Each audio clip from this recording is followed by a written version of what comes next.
This is Gio Woodley, the in-arena voice of the NBA G League's Osceola Magic, and you're listening to a presentation of Shreveport Mudbugs hockey. It's almost time to drop the puck. Let's send it ringside for the Landers Auto Group pregame show with the voice of the Mudbugs, Zach Grant. It's time for Game 2 of the semifinals. Welcome into the NITEC Sports Center here just outside of Dallas, Texas, in North Richland Hill. It's almost time for Shreveport Mudbugs hockey as the Bugs look to rebound after their 4-1 loss last night and even up the series before heading back home for Games 3 and 4. Good evening, everybody. Zach Grant with you. Glad to have you ride along with us this evening. And welcome into the Mudbugs warm-up show, as always driven by our friends at Landers Dodge, Jeep, Chrysler, Ram, and Fiat. As I mentioned, Bugs dropped last night's contest 4-1 in Game 1 to fall behind 0-1 in the series. It was a tough start for the Bugs, being outshot 13-5 in that opening frame. Vladimir Sable got credit for the opening goal at the 11:52 mark off a clearing attempt by Evan Adams that went off of his netminder Ethan Phillips and into the back of the net. Vettosinque and Oliver get the assist. Duke Earhart tied things up early in the second at the 18-16 mark, not even 2 minutes in. His fourth already of the playoff. Jonathan Burnt, Grayson Gerhard both picking up assists on the Earhart goal. Nola Wildfong, like father, like son, got a goal against the Mudbugs. 15:02 in the second. Put the Brahmas back out in front 2-1. His first goal of the playoffs and only second of the season. Tyson Scanlon continues his hot streak with the assist. Then it was 2 goals in the third for the Brahmas, Nasruddin and Isaacson. Isaacson's coming on the empty net at the 13:25 mark and 2:38 marks respectively. That tied things up 4-1, the final score. The Brahmas took Game 1 from the Bugs. The Bugs look to rebound tonight, even up the series before they head back home for Games 3 and 4. Overall, though, bright spot for the Bugs. They outshot the Brahmas in the third and tied up the shots in the second, 13-all and then 10-7 for a total shot final of the Lone Star Brahmas 33, the Bugs 28. The big story of the game last night, the Bugs 0 of 6 on a man advantage. They're going to have to clean that up here this evening if they want to walk away with a W on this Saturday night.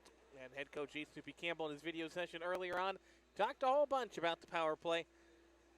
Lone Star's got to commit a lot of penalties. It's the way they play hockey. You just got to go and make them pay with your chances. So again, 4-1 the final last night. We'll take a quick timeout. On the other side, we'll hear from Bugs head coach Jason Soupy Campbell as we count you down to Game 2 between the Bugs and the Brahmas in the South Division semifinals. You're listening to the Mudbugs warm-up show driven by Landers here on the Bugs Broadcast Network. Hey, Mudbug fans, this is Duncan Welker with the Shreveport Mudbugs. DeFata & Associates Investigative and Risk Analysis Services has been conducting professional and private investigations for over 20 years. For those that are asleep, I say wake up. For those that are seated, I say rise. It is time. The world needs what we possess. The only hope for a dark world is the light of Jesus Christ. Let your light so shine. Thank you for tuning in to this Word of God Ministries message. Fireplace Specialties is a proud corporate partner of Shreveport Mudbugs Hockey. Fireplace gas logs, glass doors, wood stoves, mantle and grills, they've got it all. They're located at 8500 Box Road in Shreveport or on the web at fireplacespecialties.net. Once again, that's fireplacespecialties.net. Fireplace Specialties is your fireplace headquarters. Coors Light presents To Chill or Not to Chill. When your friend skips your favorite song on the playlist. End the friendship. Or choose chill because that song lives rent-free in your head anyway. And you're planned ahead by bringing Coors Light to the party. And the sound of that ice-cold can cracking open was music to your ears already. Coors Light. Choose chill. Celebrate responsibly. 2025 Coors Brewing Company, Golden, Colorado. This is Mr. Reed, and you're listening to the Shreveport Mudbugs Hockey on NATV and the Mudbugs Audio Network.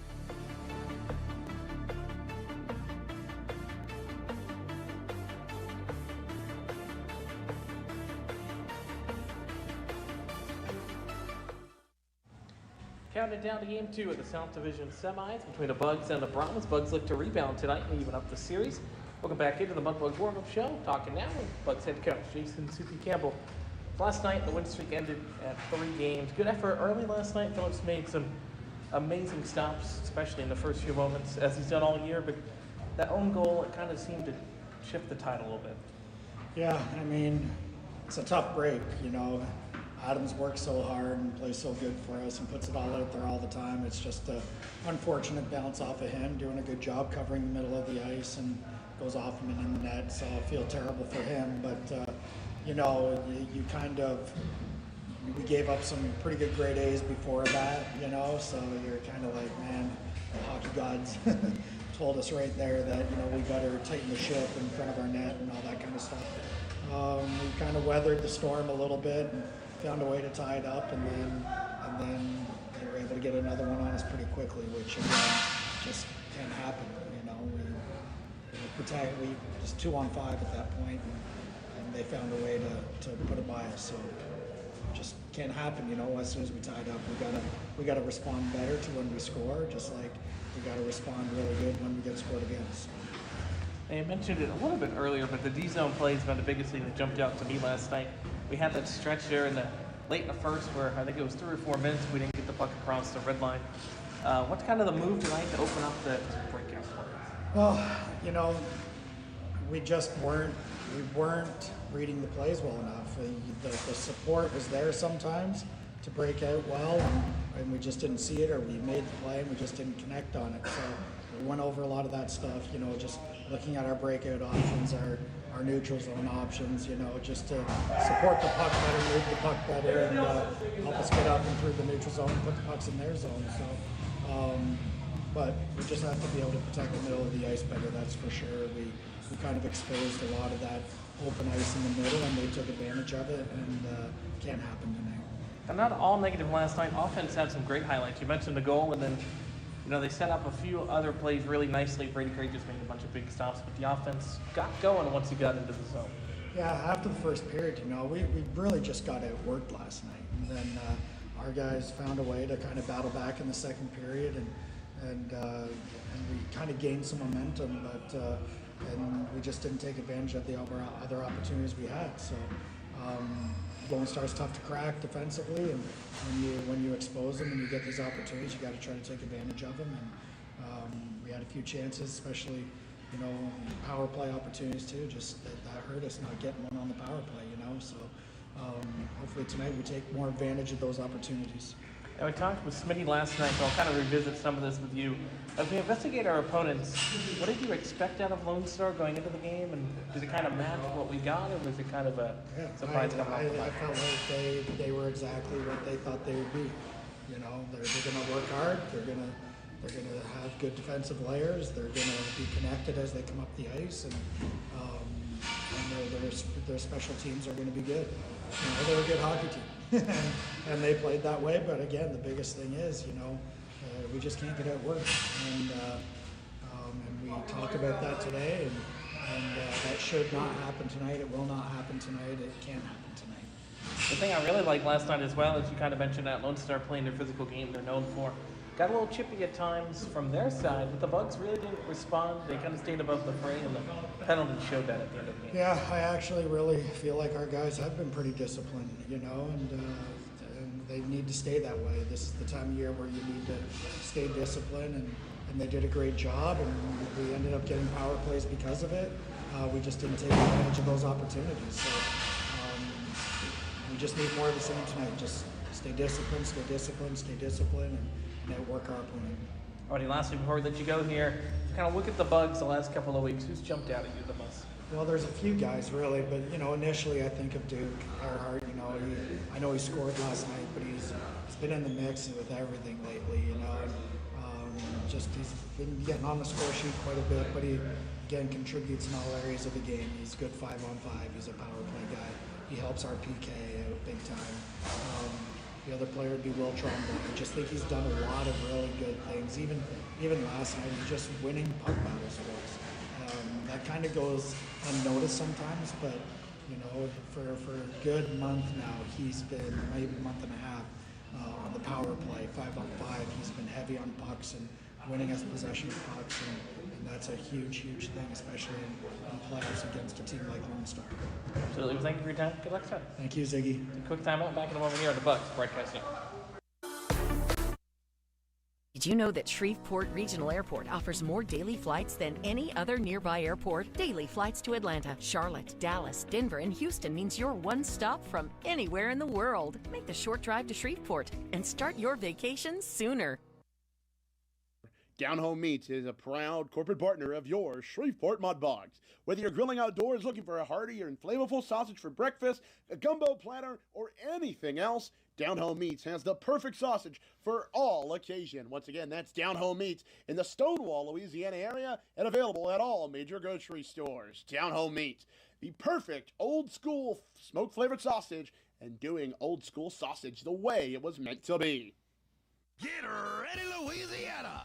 Johnny's Pizza House is turning up the heat with our Sweet the Swamp Pizza. Packed with crawfish, shrimp, a taste of crab, andouille sausage, bell peppers, onions, jalapenos, and a blend of Cajun spices, all smothered in delicious mozzarella cheese. It's the perfect bite of the bayou and the perfect meal for any Cajun crave. Try our Cajun Flint or dive into a Sweet the Swamp Pizza bowl. A taste of Louisiana flavor is waiting on you. Let's share a slice today at Johnny's Pizza House. Hey, Mudbug fans, if you're looking for the perfect spot for a birthday party, corporate event, school trip, or any other private outing, just call us at George's Pond here at Hirsch Coliseum at 318-636-7094 to book your event today. Once again, that's 318-636-7094 here at George's Pond inside Hirsch Coliseum. This is Brahmas-4 Tremblay, and you're listening to Shreveport Mudbugs Hockey on NATV and the Mudbugs Radio Network.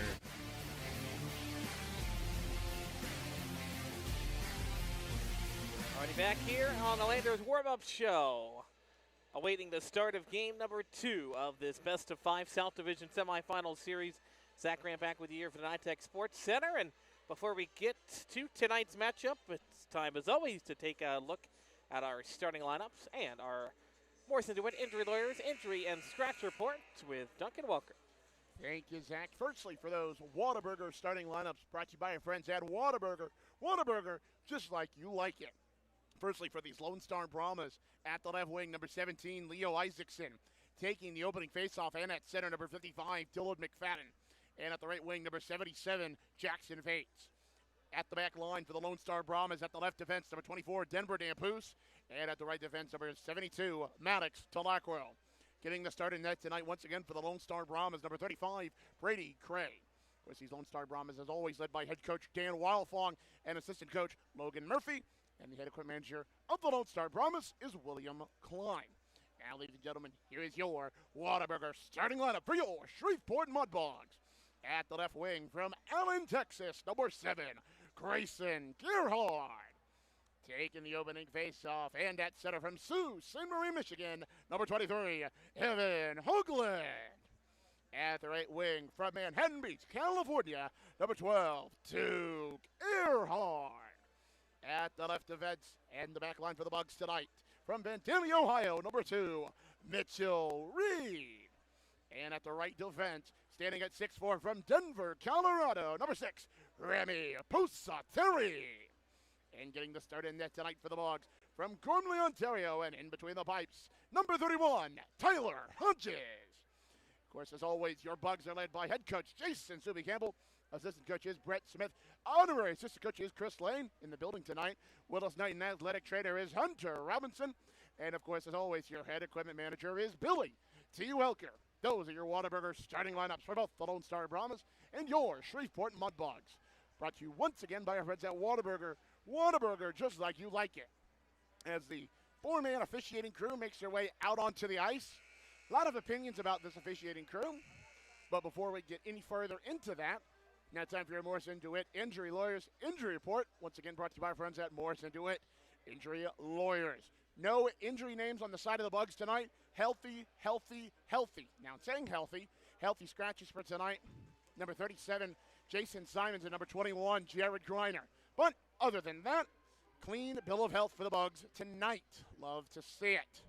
Of course, tonight's uniform descriptions provided to us by head equipment manager Billy T. Welker. Bugs once again are in the black jerseys with the redded out Mudbug logo on the front and the red stripes on the left, right sleeves, as well as the left and right socks. On the helmets for the Bugs is the red Mudbugs word mark, the Mudbugs word mark in red, if you will. And, of course, the numbers are also in red. Of course, the Lone Star Brahmas, their uniforms classic white Brahmas uniforms with the CHL era Brahma logo on the front. And, of course, on the helmet for that is the Brahma Bull of the NAHL era Lone Star Brahmas. Those are your uniform descriptions provided to us by head equipment manager Billy T. Welker. North Richland Hills gets us loud and proud. Of course, right across from us, Section B, of course, Aunt Cheryl from S&D Fire Protection, one of our great corporate partners, S&D Fire Protection. But nonetheless, Zach, as to my original point, I think the number one key to the game, of this game, is something that Coach Rich Perrant said even as far back as last night. Execution and physicality will win the Bugs this hockey game. We have the physicality. We showed it last night against these Lone Star Brahmas who make their way out onto the ice.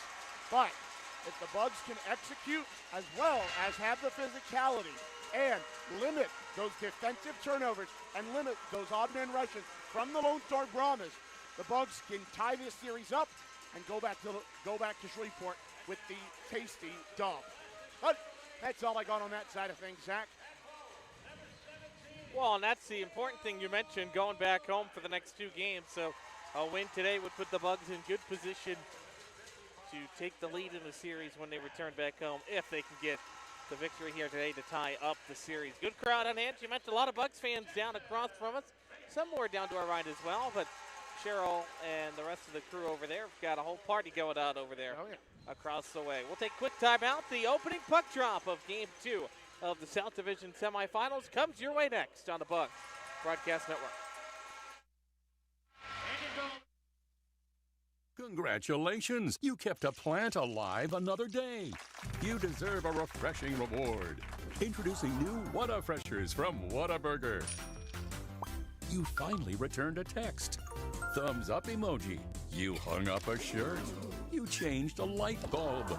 You walked the dog around the whole block. Attaboy, it's treat time. The new prickly pear raspberry Whataburger from Whataburger. An icicle treat for every small feat. Whataburger. Down Home Meats is a proud corporate partner of your Shreveport Mudbugs. Whether you're grilling outdoors looking for a hearty or flavorful sausage for breakfast, a gumbo platter, or anything else, Down Home Meats has the perfect sausage for all occasion. Once again, that's Down Home Meats in the Stonewall, Louisiana area and available at all major grocery stores. Down Home Meats, the perfect old school smoke flavored sausage and doing old school sausage the way it was meant to be. For those that have fallen, I say get up. For those that are asleep, I say wake up. For those that are seated, I say rise. It is time. The world needs what we possess. The only hope for a dark world is the light of Jesus Christ. Let your light so shine. Thank you for tuning in to this Word of God Ministries message. For the big, small, short, tall. For the thinkers and the doers. For old friends. Coca-Cola. For everyone. Hey, this is Tyler Hodges, and you're listening to Shreveport Mudbugs Hockey on NATV and the Mudbugs Audio Network with Zach Grant and Duncan Welker. Now let's get back to the action.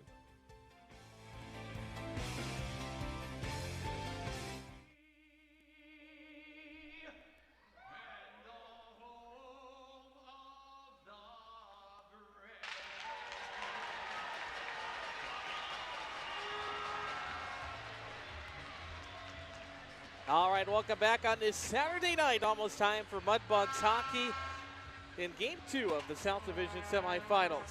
Zach Grant, Duncan Welker back with you here for the NITEC Sports Center just outside of Dallas at North Richland Hills. And, well, the Bugs dropped last night 4-1. It was a tough Game 1, but they're back with a chance to even up the series before heading back home as we are about to start the first period, brought to you as always by our friends at Advanced Air Conditioning and Heating, offering installations, repairs, and maintenance for homes and businesses in the area.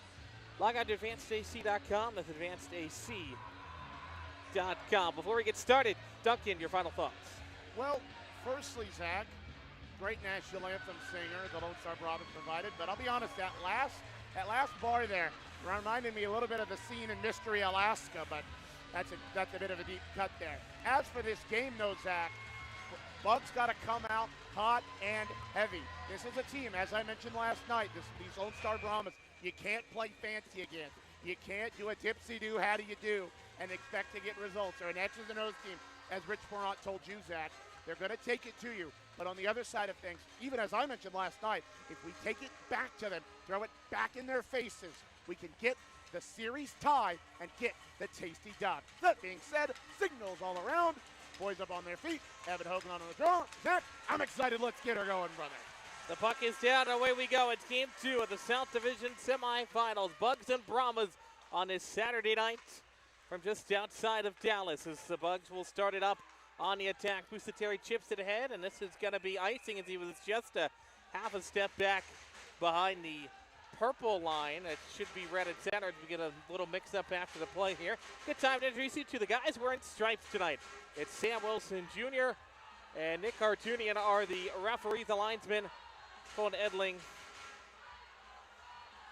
I had it pulled up. I was all ready to go. Colton Edling and Joseph Sabatino. There we go. Fair enough, fair enough. Of course, these guys have the hardest job controlling these two teams. Also reffing the game in general, but controlling these two teams nonetheless.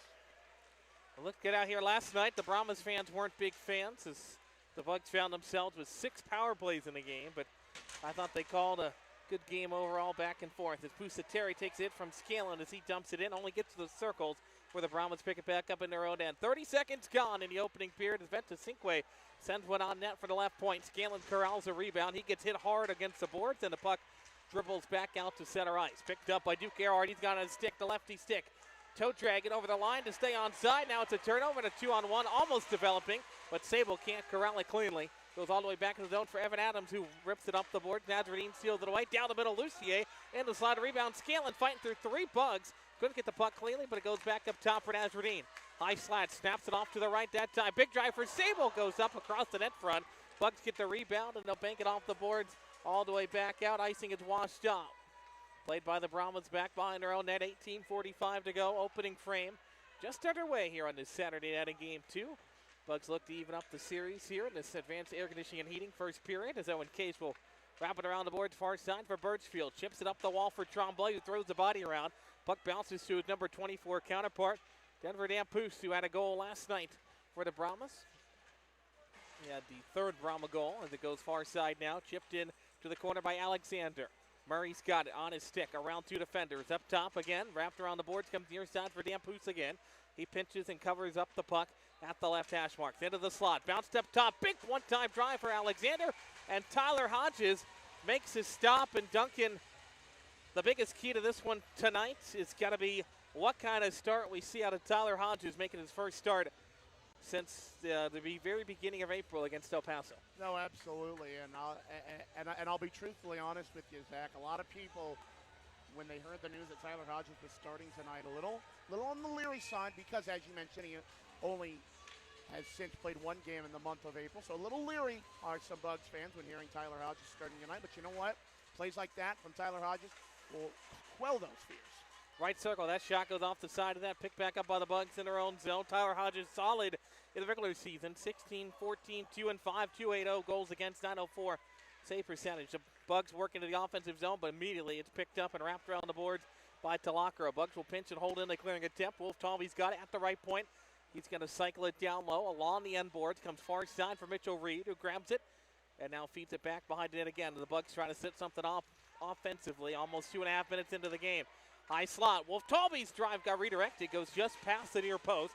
Trickles into the near side corner. Talakaro picks up the puck behind the net. Spins off one defender. Now tries to cycle it back up the boards far side. It goes to the stick of Jake Tavares, a 6-0 forward. He takes it as he dumps it just over the Bugs blue line, and it's corralled up of the far hash marks. Remy now works in the middle of the ice. He'll start the attack. Charges up to neutral ice. Picked up by Reed that time. Fed across for Sakrisky, who gets knocked down right at the Brahma blue line and banged back out to center ice. And the Bugs will rifle it in deep as Mitchell Reed will go off for a change. Picked up by Nazardine behind his own net. Blew a tire as he tried to change direction that time. Bounces loose along the near side half wall. Picked up by the Bugs momentarily at the circles. Jeremiah Roberts will slap it around the kick plate. Comes far side now where it's intercepted onto the stick of the tall 77 to white Jackson Vates. Stands 6'1", 190, but it's a little bit taller than that when he's out there on the ice as he's Racing after a loose puck. It's almost given away by the Brahmas. It is. John Byrne fired one high slot. Never got to that. Rebound out in front. A big drive for Roberts is stopped by Cray. Now a one-timer from John Byrne again at the right point. That one's turned aside. Bounces to the corner, and it's shipped to the blue line, but not out. Great play to save it that time by Nandor Poloni on D. Goes down low. Bugs feed it on the doorstep. Loose in the blue paint. Pushed just wide. Eventually picked up by Nazarene. The referee got knocked down along the far side. Much light of the crowd. This is going to be cleared up ahead. And a great move by Vates to win the race for icing. Hodges had to come out to play it. Gerhard slaps it up the wall. Back to center. Sable picks it up. Brahmas have it now in over the Bugs line. Left side is Vates, and it's offside as Scanlon took a half a stride ahead of him. Stops time with 15:52. Bugs getting a good pace on offense. It's going to be I think the defensive side of the game is going to make the difference tonight. No, absolutely. I mean, we even kind of said it last night. On top of the special teams being a part of the game, obviously that did play a factor, but I think it's going to be a lot more of a defensive game, especially when they're trying to make adjustments after the heir apparent accidental tip-in from Evan Adams. And I saw his body language. I'll be honest, after that goal, it looked like he never really recovered from it, but, well, sometimes you have to do that. But good pace here tonight. Here's a big turn in front for Earhart, who fires it on net. Cray pounces on top of the rebound to stop the clock again at 15:29. I talked with head coach Jason Subi Campbell about that before the game, and that's really, I think that own goal is where the tide started to shift just a little bit in favor of the Brahmas. And as you mentioned, the Bugs, although they were able to tie it up, never fully recovered on the defensive end. So they got to get that working here tonight. Oakland did to take the ozone draw, and we're going to get Hoagland thrown out of the center. We'll see who takes it this time. If it's going to be Earhart or Gerhard. It's got to be number 12 in black and red. That's Duke Earhart. He's been having a solid playoffs, 4 goals, including a hat trick against Corpus and a goal last night, the only goal for the Bugs on the board. Tied up off of the draw. Earhart will force it into the corner. Picked up by Talakro now with backhanded along the kick plate, and it's flipped all the way up in the air, almost to the ceiling, all the way to the Bugs' blue line. Now they'll cycle it back the other way. Earhart in over the line, left side. Earhart, high slot, swings it off to the left. Gerhard's got it. Grayson has it off his end of his stick, and now Lone Star will chip it from the Bugs' blue line into the zone, but before it's turned back the other way again by Hoagland.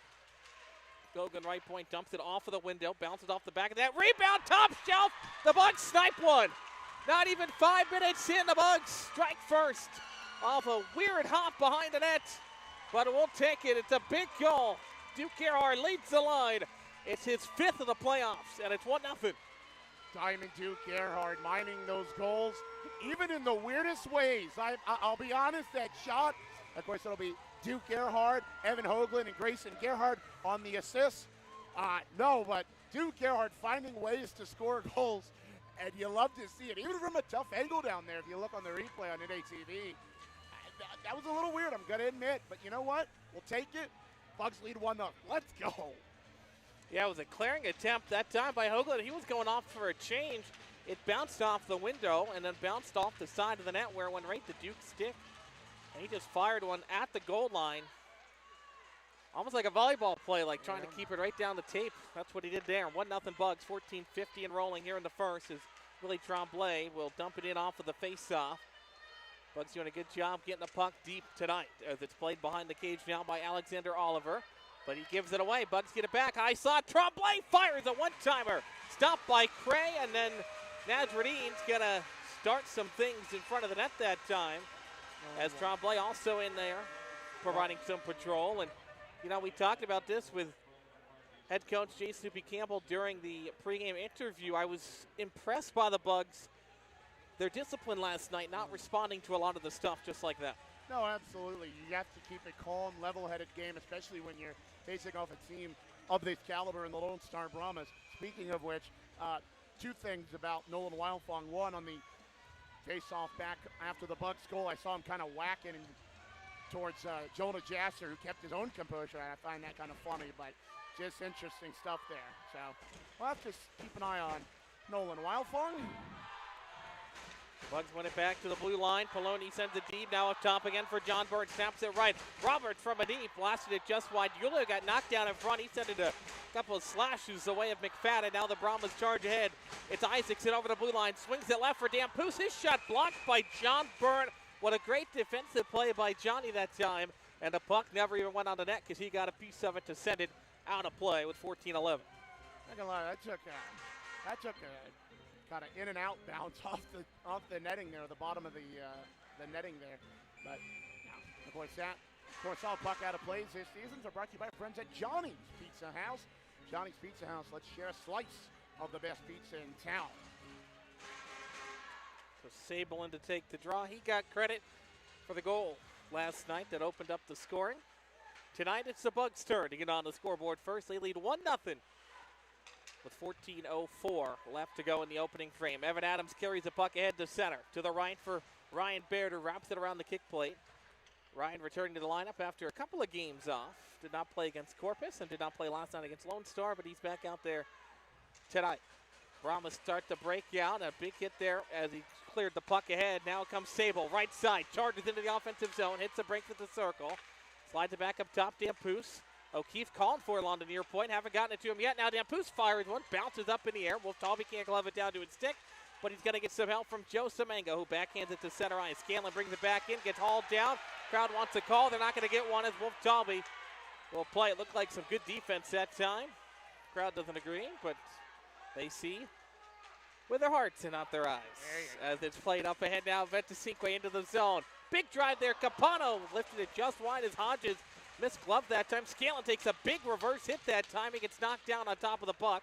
Bounces free along the far side wall. Chipped up in the air in the slot. Wolf-Talby's got it on his stick. Capano steals it away though. Capano left circle.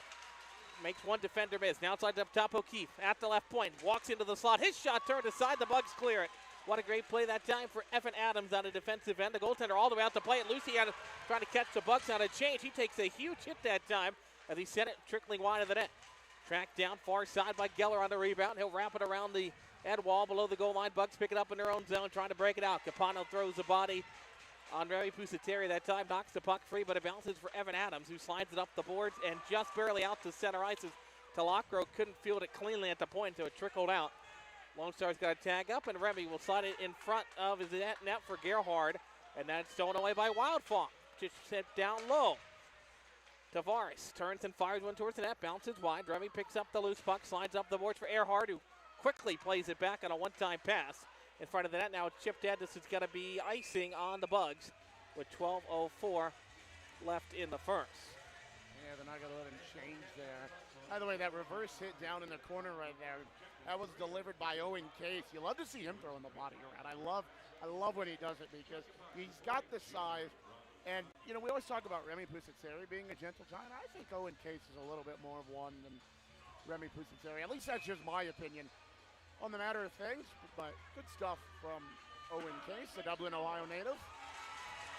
So we're barely 8 minutes in. Dan Wildfang has already got the stop sign from the referee as he yells off of the bench. But the Bugs control the puck, and they'll snap it into open ice for Hoagland. Charges into the zone. Hoagland toe drag around one. Now around a second. His shot turned aside by Cray. Bounces off the net and racing after it to grab it is Birchfield. Slides up top. Gerhard's shot gets deflected on the way towards the net. Bounces along near wall for Charlie. He's covering every inch of the ice out there. This is cleared all the way back down. Got to talk to his family last night. They're in attendance this weekend. His uncle and his parents are in town. So that's cool to see them out here supporting Charlie as this is wrapped back behind that, as well as Evan Adams' family in attendance as well. We got a whole bunch of Bugs fans that made the trip this weekend. Poloni fired one through traffic, went off of Tremblay in front, goes off the back of the net, wraps around the near sideboards, picked up eventually by the Brahmas in their own zone. But again, the Bugs sealed away. It's Birchfield. Around one defender gets harassed off the puck, but he slides it up, and it's just barely saved by Adams along the far point. Now it's sent down low for Tremblay. Spins off of his 24 counterpart.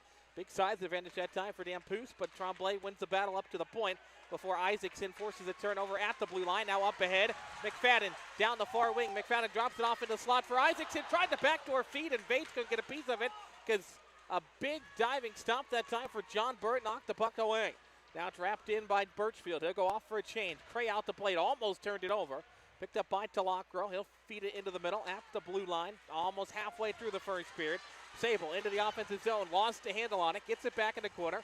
Owen Case shoves him along the boards that time, gets some help defensively from Jeremiah Roberts, and Scanlon also in there for the Brahmans. A four-car battle in the corner. Scanlon and Roberts exchanging some Nasty stick work down there as Owen K still has his man pinned up along the boards. 10-15 and rolling in the first. Roberts pokes it free, sends it into open ice, and it's played forward to Vinny DiUlio at center. Through the middle logo.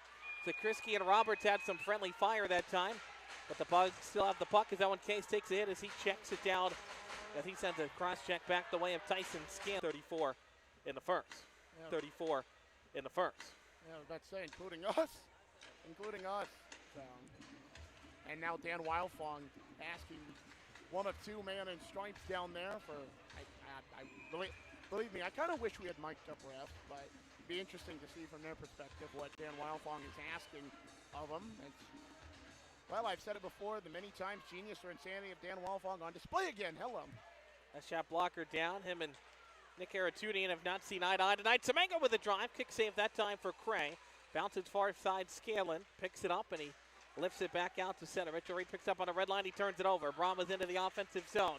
Down the far wing. Spinning off a check and then blowing a tire. That time was Murray. Bounces behind the cage. Remy can't clear it out. He turns it over. Big drive for Lucy at point blank range. Stopped by Hodges and Reed. Almost tripped over the dead wood that time. Bounces for Liam Wolf-Talby. Liam's got on his stick. Slides it towards the blue line but not out. Tavares holds it in. High slot. His shot turned aside by Hodges. Just barely got to Hodges as it was blocked away going towards the net. Semengo in for some defensive help as it's tied up along the left side half mark. 8:45 and rolling here in the first, where the Bugs take a 1-0 lead off the early goal. There's Dampoose, almost lost the puck at the blue line. Now he gets some friendly fire from Alexander, and then Semengo takes a stick up high, not called. Bounces back out to center ice, carried ahead, and now we've got a big battle behind the play. Meanwhile, Capano shoots one through the goal crease, and Semengo sticking up for himself after Dampoose got him up high in front of the Bugs bench. Now it's picked up by Mitchell Reed. Up the far side boards for Grayson Gerhardt. Gerhardt slides it up ahead. It goes off a man in front. Then Ryan Beard gets tied up right between the benches here. Everybody's going to come find an dance partner with 8:15 left to go in the first. Ryan Beard, right at the whistle, was staring down. I think that was Wildfong again. And we do get a buzzer that might... We didn't take any immediate timeouts last night. We'll see if they take one here. It looks like we will. Is Dan Wildfong going to go after Sam Wilson Jr. now? We'll take a timeout. 8:15 left in the first. Bugs up 1-0 on the early goal.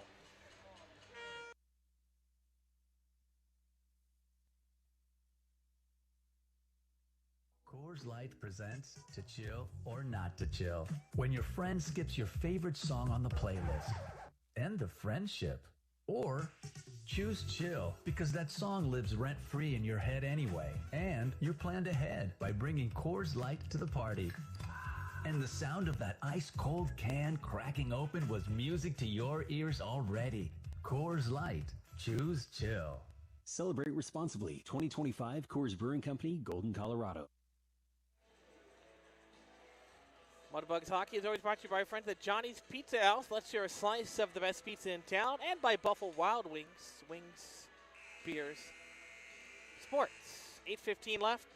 Opening period. Bugs lead 1-0 on an early goal from Duke Earhart. Already his 5th of the postseason.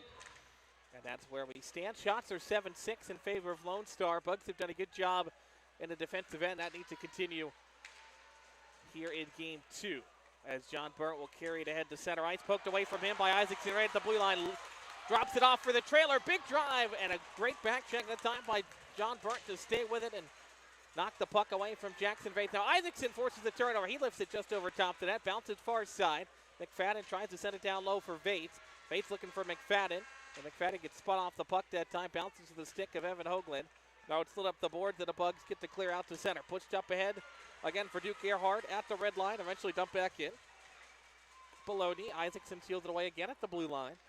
Feeds it back to his own blue line for O'Keefe, and Jackson Vates will kick it forward into the Bug zone as the Brahmas go off for a change. Wholesale changes for the white and purple tonight as John Burnt will wrap it off the top of the glass, and it goes all the way down. Icing washed out, picked up eventually by Alexander Oliver. He wraps it around the end wall, picked up far side as the Brahmas will charge ahead right to left in this opening period.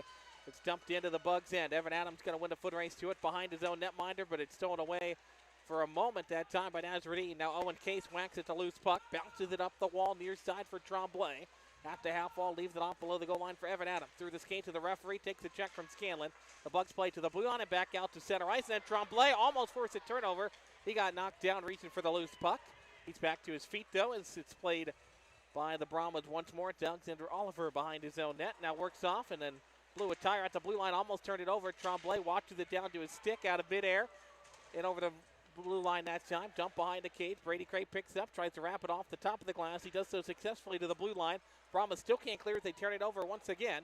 Birchfield takes a hit that time, gets knocked off stride, but does not go down. Puck bounces to center ice as Birchfield knocks down a man. That's Scanlon behind the play. Now the other way, Sable with a big drive, stopped by Hodges. Rebound comes off the side of the net. Now it's thrown right out in front, point-blank range. Up top for Dampoose at the left point. Toe drag around one defender, that's Jasser. Fires it through traffic. Hodges ever saw it. He got a piece of it.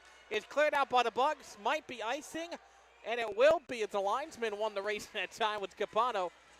But a good clear that time to give everybody a breather after Hodges made those couple of nice saves in succession.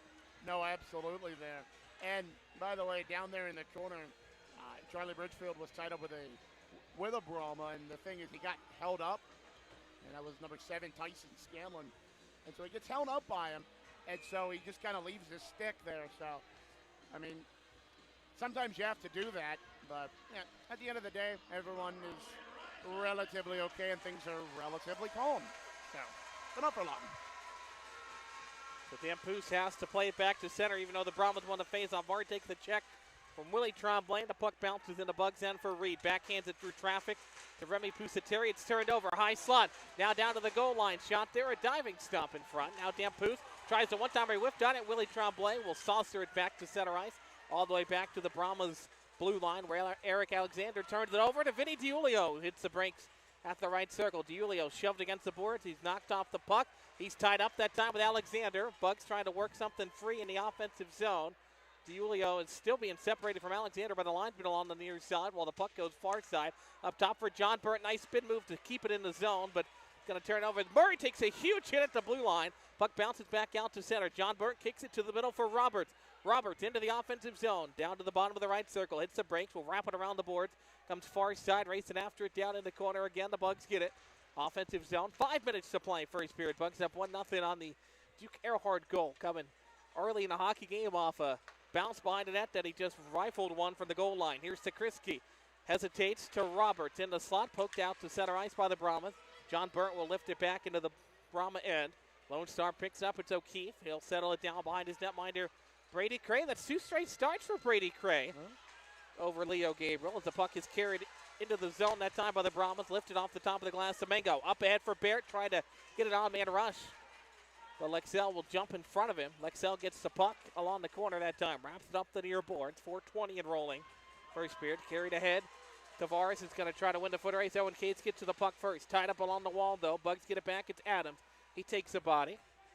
4-car pile up right there along the boards. Bounces free for Ryan Baird, who sends it across ice into an open feed. Now for Semengo. Bugs moving the puck well here on this possession. Semengo carries it over the line. His shot turned aside. Wolf Talby was trying to go backdoor, but the puck bounced up top for Isaacson. And Wildfawn clears as he takes a hit. Bounces free all the way to Lexell. In over the blue line, down the middle. Wraps it around the end wall. Picked up again by Mitchell Reed that time.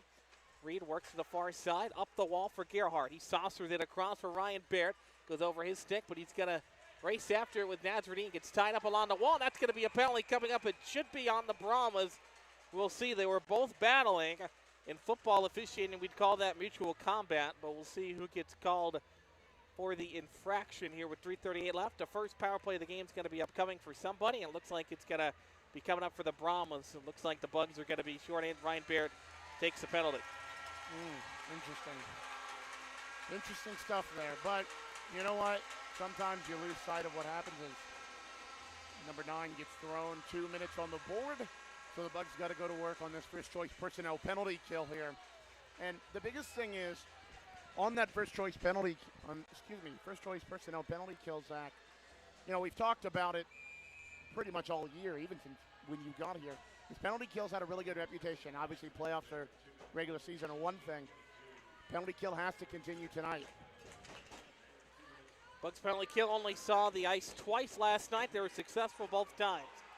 The Brahmas control offensive end. McFadden wraps it around the boards, comes far side. Vinny DiUlio will race after, Earhart rather races after it to the blue line, held in. Dampoose gets it left side. Stands on top of the line, now moves slowly to the right. Off to the right point. Controlled by Oliver. Snaps it back across McFadden. Down low for Scanlon. One-time pass up for Dampoose. Dampoose down the slot. Now he's going to hesitate back to the blue line. Tapped across again far side. At the point for Oliver. Back up top, Dampoose. Oliver now works to the bottom of the right circle. Slides it up to the blue line once more. Dampoose quarterbacks out high, 24 in white. Looks for a play. Swings it left side, McFadden. Into the slot. But Cinco tried to get the one-timer. Couldn't get it cleanly. Now a big drive for Dampoose. Stop. Rebound. Loose to the blue paint. Hodges tried to glove it down. He couldn't get it cleanly. Bounces up, and the Brahmas keep it alive in the offensive zone. Minute and 4 seconds to go. McFadden up top for Oliver. Dances around one. Lost the puck. Crowd wants a penalty. Just lost a tire. Big drive for Dampoose. Kick save. Just barely getting it with his right skate that time with Hodges. Oliver plays catch with McFadden. Stolen away by Pusateri, but he can't clear it out. Only got to the blue line. Scanlon picks it back up in the corner. Up top, Oliver snaps it back across for Dampoose. Dampoose in the slot for Scanlon. They move the puck well. Here's Oliver with a drive, pushed it just wide. I think it might have Scanlon in front and redirected wide. Now Dampoose fires one. Another big save, and Remy will clear it at least to center ice. Oliver picks it back up. 30 seconds to go on the kill. Scanlon races into the offensive zone. Knocked off the puck by Earhart. Shoved along the wall, and Remy gets it. Backhands it, can't clear it. Big turn, one-time blast. Glove saved by Tyler. Power play for the Brahmas. Up top, and Talacro can't field it cleanly. The Bugs will play it out to center ice. They're going to try to push the tempo here, but the Brahmas field away at their own blue line. Quickly up ahead, carrying it into the zone is Geller. Geller blasted one up over top to net. Bounces along the near side wall. Bounces for Vates, and the Bugs clear right as the penalty expires, so this is going to be icing by a fraction of a second. Stops the clock with 91 seconds to go in the opening period. Bugs lead 1-0. And now Sable grabs the hold of Semengo at center ice. The linesman step in quickly as Tempers face-off comes far side. D-zone draw for the Bugs with 90 seconds to go in the period. Talacro, big drive, stopped by Hodges. He can't grab the rebound, but the Bugs will turn it out of the zone. It's Evan Adams who steers it through center. Up ahead, tries to get the chip for Semengo. Icing is washed out as it never got to the red line. Picked up behind the cage by Nathan Murray. Murray up the far side for Capano. Through the neutral zone. In over the line. Tried to drop it off, and the Bucks had 3 men on him, and they forced a turnover. Sent over off the near side wall for Semengo. Snaps it cross side for John Burnt. Eventually stolen away by Oliver. The battle of the fours down there with the final minute here in the first period. Bucks get it back. High shot drive that time for Oakland. Turned aside. Rebound bounces off the side of that. Bucks get it back. Looking for a one-time for Lopez Course. He can't corral it cleanly. Goes all the way back down. Hodges comes all the way out above the circles, and it uses it to slide it all the way back and almost turned it over right in front of the net. Dangerous play that time by Tyler Hodges as the Brahmas got a hold of Poloni's stick. The Brahmas fans are the ones who want the call, but if anything, it would have been a penalty on their guy, Lucier. Down in the corner, slides free, 27 seconds to go. Up the near side, half-wall Dampoose will dangle and hold into it. Now it's turned over. Bugs pushing the tempo. Gerhardt, right side. Grayson fires one, trying to go top shelf. It goes off of Cray and out of play for a stoppage with 17 seconds left to go in a first period. What a pace we've got to these two teams tonight. Absolutely. By the way, on that play there, you know, it can go either way. Either you want Grayson Garrett to take that extra pass to Evan Hoagland, who's waiting there for him. But on the other hand, it's really just a case-by-case, and Grayson Garrett obviously chose to take it himself. Obviously, it gets deflected off of Craig, goes out. But you know what? I'll take that. I think anyone would. Ozone draw coming up here for the Bugs late in the first period. 17 seconds on the clock. Hoagland trying to get some position, or rather Birchfield. One back to the blue line. Tremblay tries to whack it out of midair. Goes back out to center.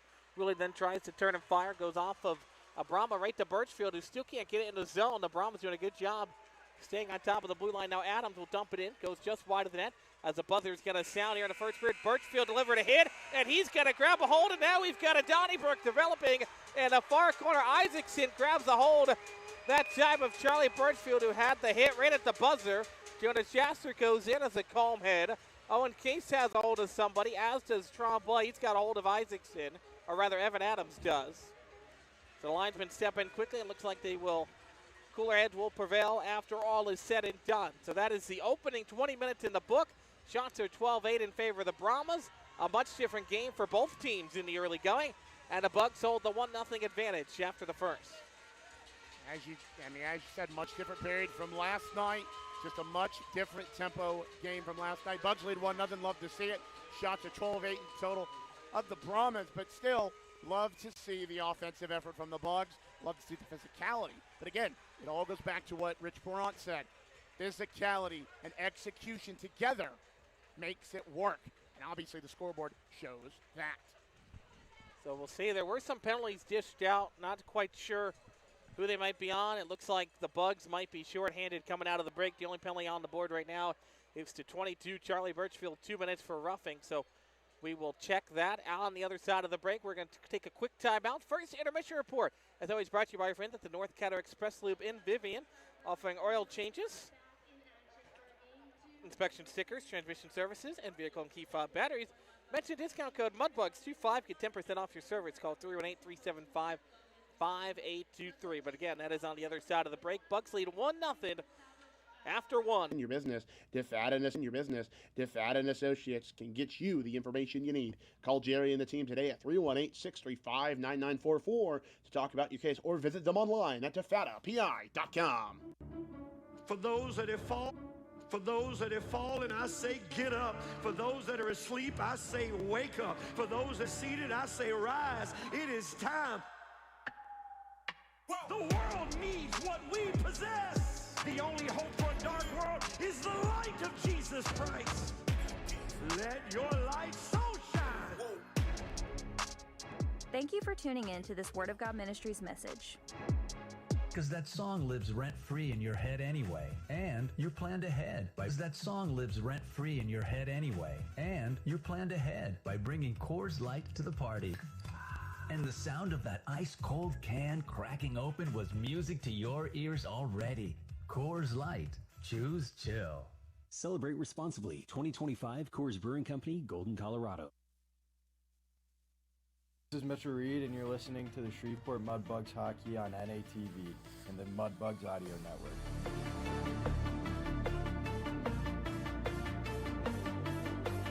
Welcome back here to the NITEC Sports Center. Bugs hold a 1-0 advantage. It was the Brahmas last night who took a 1-goal lead into the intermission. Tonight, the Bugs get the lone goal of the first period again, courtesy of Duke Earhart, his 25th of the season already, his 5th in the playoffs. And man, has he been good. It is now, by the way, 9 points in his last 11 games. He's got 10 goals and 4 assists during that stretch. It's been a solid couple of weeks for Duke Earhart, and he continues to be hot offensively for the Bugs. Shot totals again, 12-8 in favor of the Brahmas. Bugs did a much better job of the defensive end than they did last night. That was really the main qualm, if you will, for the Bugs, but tonight they're doing a much better job in the D zone. By the way, we only had one penalty assessed after that scrum at the end of the first period. It was to Charlie Birchfield for roughing, so the Bugs will be shorthanded when we start the second period. But before we get to that, we're going to hear now from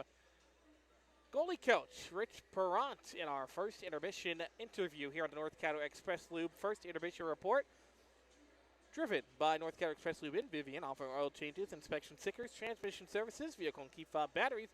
Mention discount code MUDBUGS25. Get 10% off your service. Call 318-375-5823 for more information. By the way, the Bugs are back at home next weekend, Friday, Saturday, 7:11 p.m. puck drop from George's Pond. Be sure to call the front office 318-636-7094 or email us at info@mudbugshockey.com to get your tickets today before they sell out. Games 3 and 4 Friday, Saturday. By the way, Game 5, if necessary, we'll be back here in Lone Star on Monday night at 7 p.m. puck drop here at the NITEC Sports Center should Game 5 be necessary. But hopefully the Bugs come away with a win and can sweep the Brahmas at home and move on to the South Division Finals to take on either El Paso or New Mexico. And that series, quite honestly, is definitely a toss-up. They went 6-5 in overtime. El Paso got the better of the Ice Wolves in Game 1 at the Outpost. But without further ado, here's Rich Perrant and Duncan Walker. Welcome back to the North Caddo Express Loop first intermission show, driven to you by our friends at the North Caddo Express Loop in Vivian. Mention the discount code MUDBUGS25 to get 10% off your service. Now, ladies and gentlemen, joining me, Mudbugs goaltending coach Rich Perrant. Coach Rich, welcome back. Hey, hi. All right, Coach Rich. So we come off a excellent first-round play-in series win. I'll admit that's a bit of a mouthful even for me to say that, but we come in off a series win against the Corpus Christi Ice Rays, a team that a lot of people were looking for a bit of a bloodbath, and it was, don't get me wrong, but I think a lot of people were looking towards that. But the Bugs were able to get a comfortable set of wins to come into this weekend against the Lone Star Brahmas, a team in really a series I think a lot of people have been predicting a bloodbath. But from that side of things, Coach Rich, are you a little bit on that prediction side as well, or you think it'll be going a different way? Well, I mean, first, I think there's a lot of history with Lone Star, and you know, they've had a good year and finished first in our division. So I think for us as an organization, as a team, we knew that we were going to have to play Lone Star at some point. So better late than never, and we're right into it. And guys played really well last weekend. I think we put in, back-to-back 2 solid games. It was an aggressive series. I felt we were composed. We were aggressive but composed, and I think that was the key to success last weekend. Aggressive but composed. That I would have to agree with you on that. And I say that because honestly, I think you took the words right out of my mouth, Coach Rich. I think aggressive but composed is the style of hockey we wish to play. Not only, of course, last week, and we did, but we also look to play this week. Now, moving into the goaltending side of things, of course, Ethan Phillips started both nights, got the win on both nights. What were your thoughts on Philly across those games last week and even going into this weekend? Well, I think a couple of things. Phil was really good for us on Friday night. He made the big stops when needed. Even though we jumped out to an early lead, made a couple of stops just to keep them that, hey, this is not going to be an easy game for them. And, kind of rinsed and repeated that on Saturday. I feel like he made some big saves when it was 0-0 and did the job for us to keep it at 0-0. And then we broke the seal to make it 1-0. He then followed up with a couple of other big saves to, say, hey, it's going to be a tough night for them to get one by him. And talking to Phil, he knows that even the goal he let in on Saturday night, he'd want that one back. But all in all, what a fantastic game by him. Oh, absolutely. And I mean, he gets his back-to-back wins. And ironically enough, in both of those games, there's a bit of a comeback search effort by the Ice Rays, in which he had to stand on his head not once, not twice, but I think about 3 times, if not definitely in Friday night's game, but I think there was some parts in Saturday night's. Now, as a goalie, making those back-to-back to even back saves sometimes, what goes through a goalie's head like that when you're trying to make those saves? Obviously, you're trying to keep the puck from going in. That's the blunt thing, but, what does that take on you physically, mentally, all that good stuff? Well, I think, there's a funny thing that, when you make that big save, you kind of know it internally, and you just know it's pumping up your bench a little bit, saying, hey, our tender has our back tonight, and it just feels good as a goalie to make that save. And then, it's a cliche, but you see it all the time in hockey. A goalie makes a big save in one end, and then they score in the other end. And I felt like that was a big part of that game on Saturday night, sorry. And it's just an awesome feeling to say, hey, you guys are putting in a great effort. I got your back, and as a goaltender, I'm putting my effort in, and Phil did that on Saturday night for us, and it was a big 2-game win sweep for us. Absolutely. Now, as mentioned, we come into this weekend against the Lone Star Brahmas, a team that, of course, finished first in the division and, of course, got that first round bye. When looking at the Lone Star Brahmas, their goaltending core has been a little bit shaken up, but right now Leo Gabriel seems to be the man in front.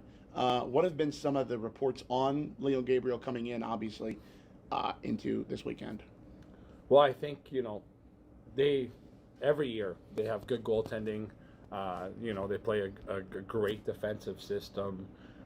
So we have our work cut out tonight. They finished first, and rightfully so. They've been consistent throughout the year, and goaltending is a part of it. So we have our work cut out Friday night at NITEX. So we're gonna just try to keep rolling what we're rolling here, and see how everything happens on Friday night. Absolutely, and of course there's also Brady Cray on that front. Yeah. You know, every time I talk with Brett Smith, and even at times when my broadcast partner Zach Grant will talk with assistant coach Brett Smith, he'll always say it's a Mudbug effort first, putting the Mudbugs first, then everything behind. Would you agree somewhat with? And I say somewhat, but would you agree fully with that sentiment of good mindset to say, hey, we can only take care of what we can take care of, and that's our effort, that's our game plan, and that's execution. Absolutely. Now, Coach Rich, I want to move into some nostalgic feelings because I'm all about the nostalgia. I mean, I have a degree in history, so it wouldn't be an interview without some getting into some history. Of course, the 17-18 Robertson Cup Championship Series, the South Division Finals against Lone Star. Tell me a bit about what that was like going into that series against that Lone Star team. Because, I mean, as you mentioned it, every year since the Bugs have came back as a junior organization, there's always been a presence against Lone Star, whether it's on the good end or the bad end. But I want to focus specifically on that 17-18 series against them when it went to 5 games. Well, and it's so funny, Duncan, because in that year, our first round was against Corpus. So, hopefully, we have to have an extra round this year, but that year we ended up winning in 5 against Corpus.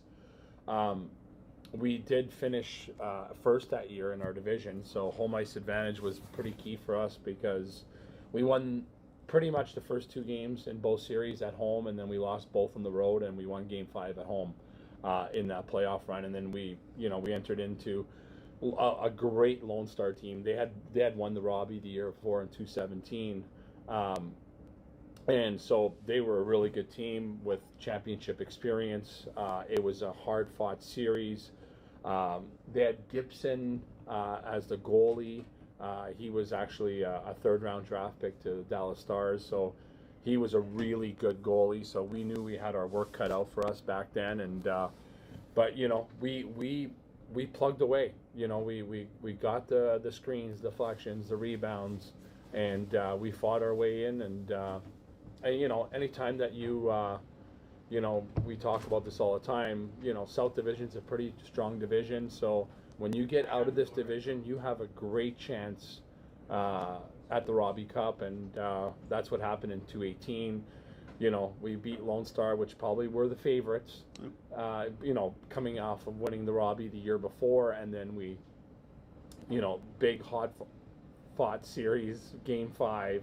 It was so intense, and then we went to Blaine, and we took care of business, and it was a really fun year. Absolutely.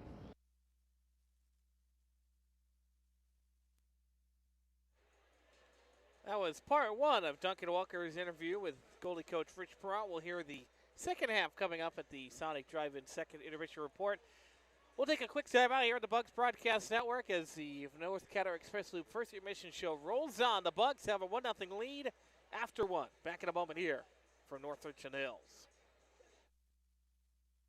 Did you know that Shreveport Regional Airport offers more daily flights than any other nearby airport? Daily flights to Atlanta, Charlotte, Dallas, Denver, and Houston means you're one stop from anywhere in the world. Make the short drive to Shreveport and start your vacation sooner. Down Home Meats is a proud corporate partner of your Shreveport Mudbugs. Whether you're grilling outdoors looking for a hearty and flavorful sausage for breakfast, a gumbo platter, or anything else, Down Home Meats has the perfect sausage for all occasion. Once again, that's Down Home Meats in the Stonewall, Louisiana area and available at all major grocery stores. Down Home Meats, the perfect old school smoke-flavored sausage and doing old school sausage the way it was meant to be. Get ready, Louisiana! Johnny's Pizza House is turning up the heat with our sweet the swamp pizza. Packed with crawfish, shrimp, a taste of crab, andouille sausage, bell peppers, onions, jalapenos, and a blend of Cajun spices, all smothered in delicious mozzarella cheese. It's the perfect bite of the bayou and the perfect meal for any Cajun crave. Try our Cajun Flint or dive into a sweet the swamp pizza bowl. A taste of Louisiana flavor is waiting on you. Let's share a slice today at Johnny's Pizza House. Hey, Mudbug fans, if you're looking for the perfect spot for a birthday party, corporate event, school trip, or any other private outing, Just call us at George's Pond here at Hirsch Coliseum at 318-636-7094 to book your event today. Once again, that's 318-636-7094 here at George's Pond inside Hirsch Coliseum. This is Brahmas-4 and you're listening to Shreveport Mudbugs Hockey on NATV and the Mudbugs Audio Network.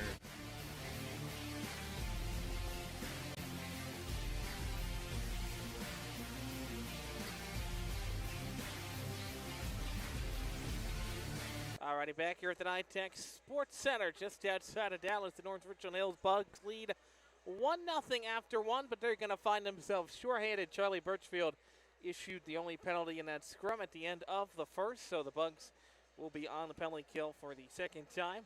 First penalty kill was successful for the Bugs, though, but they're going to have to keep that rolling. By the way, if you're coming in town next weekend, the Bugs back at home Friday, Saturday, 7:11 p.m. puck drop.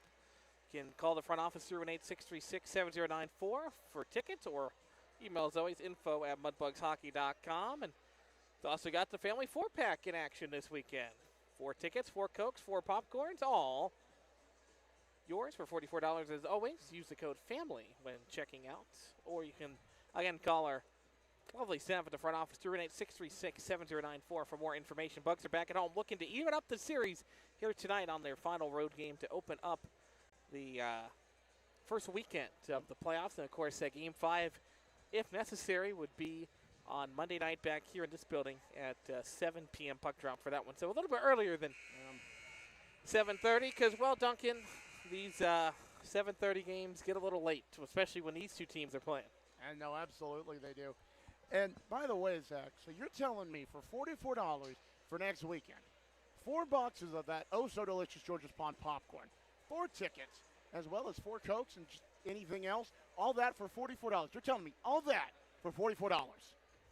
And you get to watch the Bugs play the Brahmas in the playoffs. Exactly. Like, that's the gift that keeps on giving. I love to see it.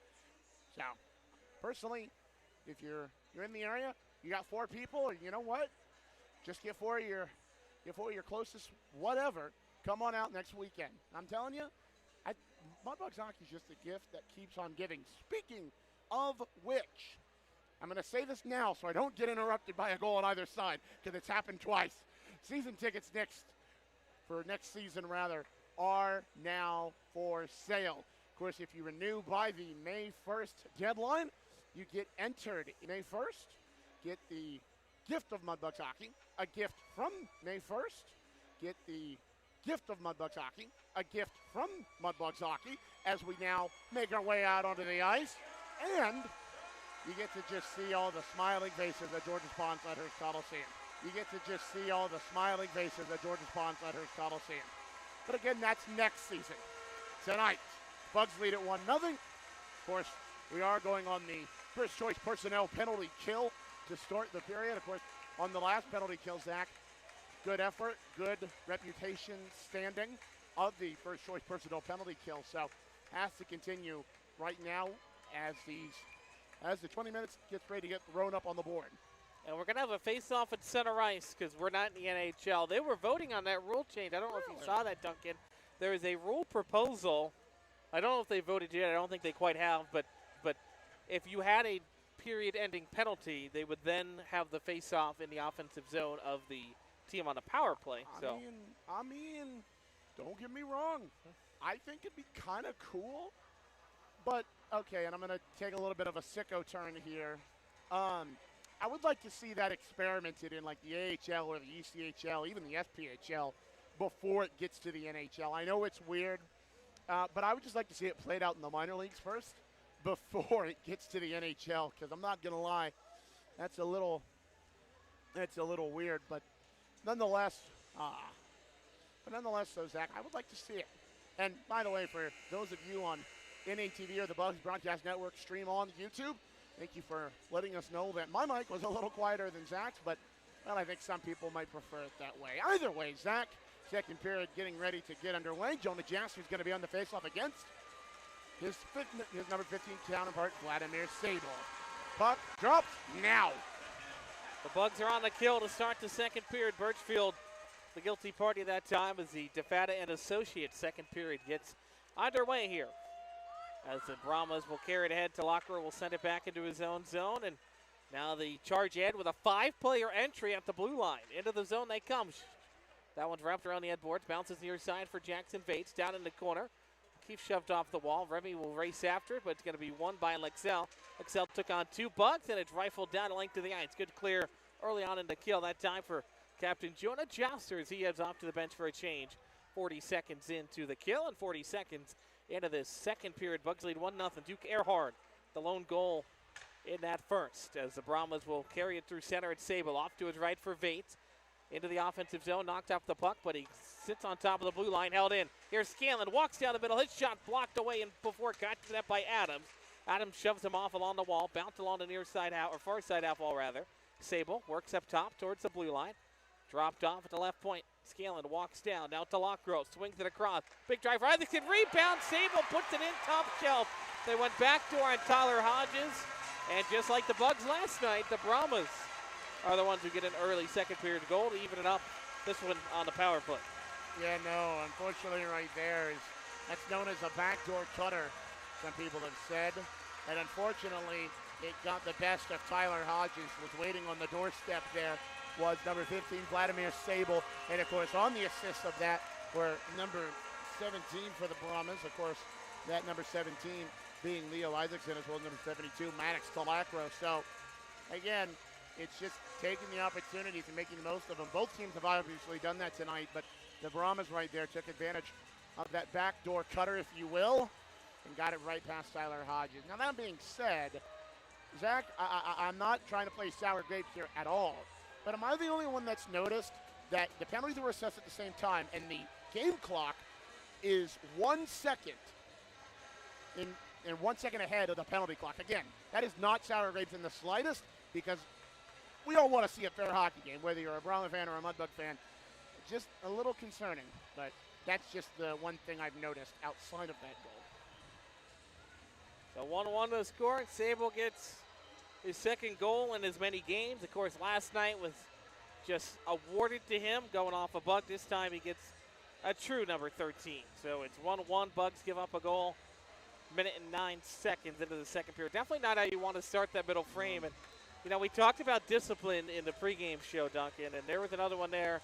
Charlie Birchfield, you love the fire he plays with, but he takes that penalty as the period ends.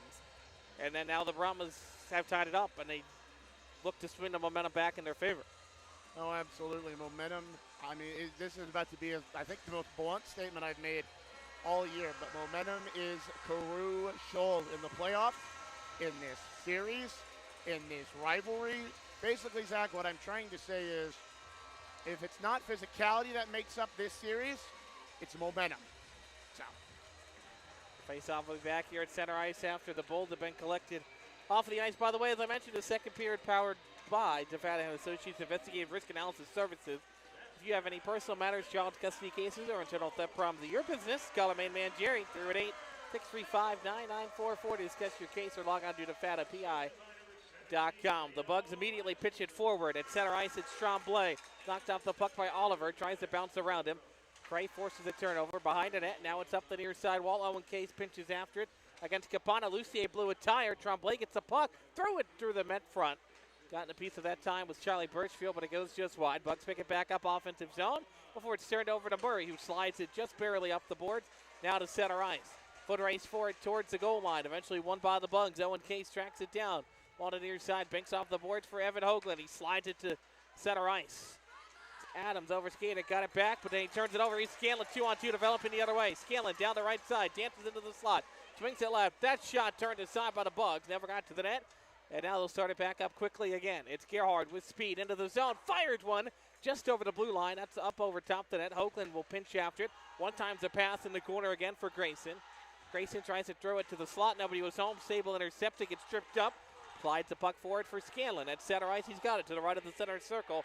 He's going to wrap it around the boards. Comes far side for John Burton, pitches it up the wall.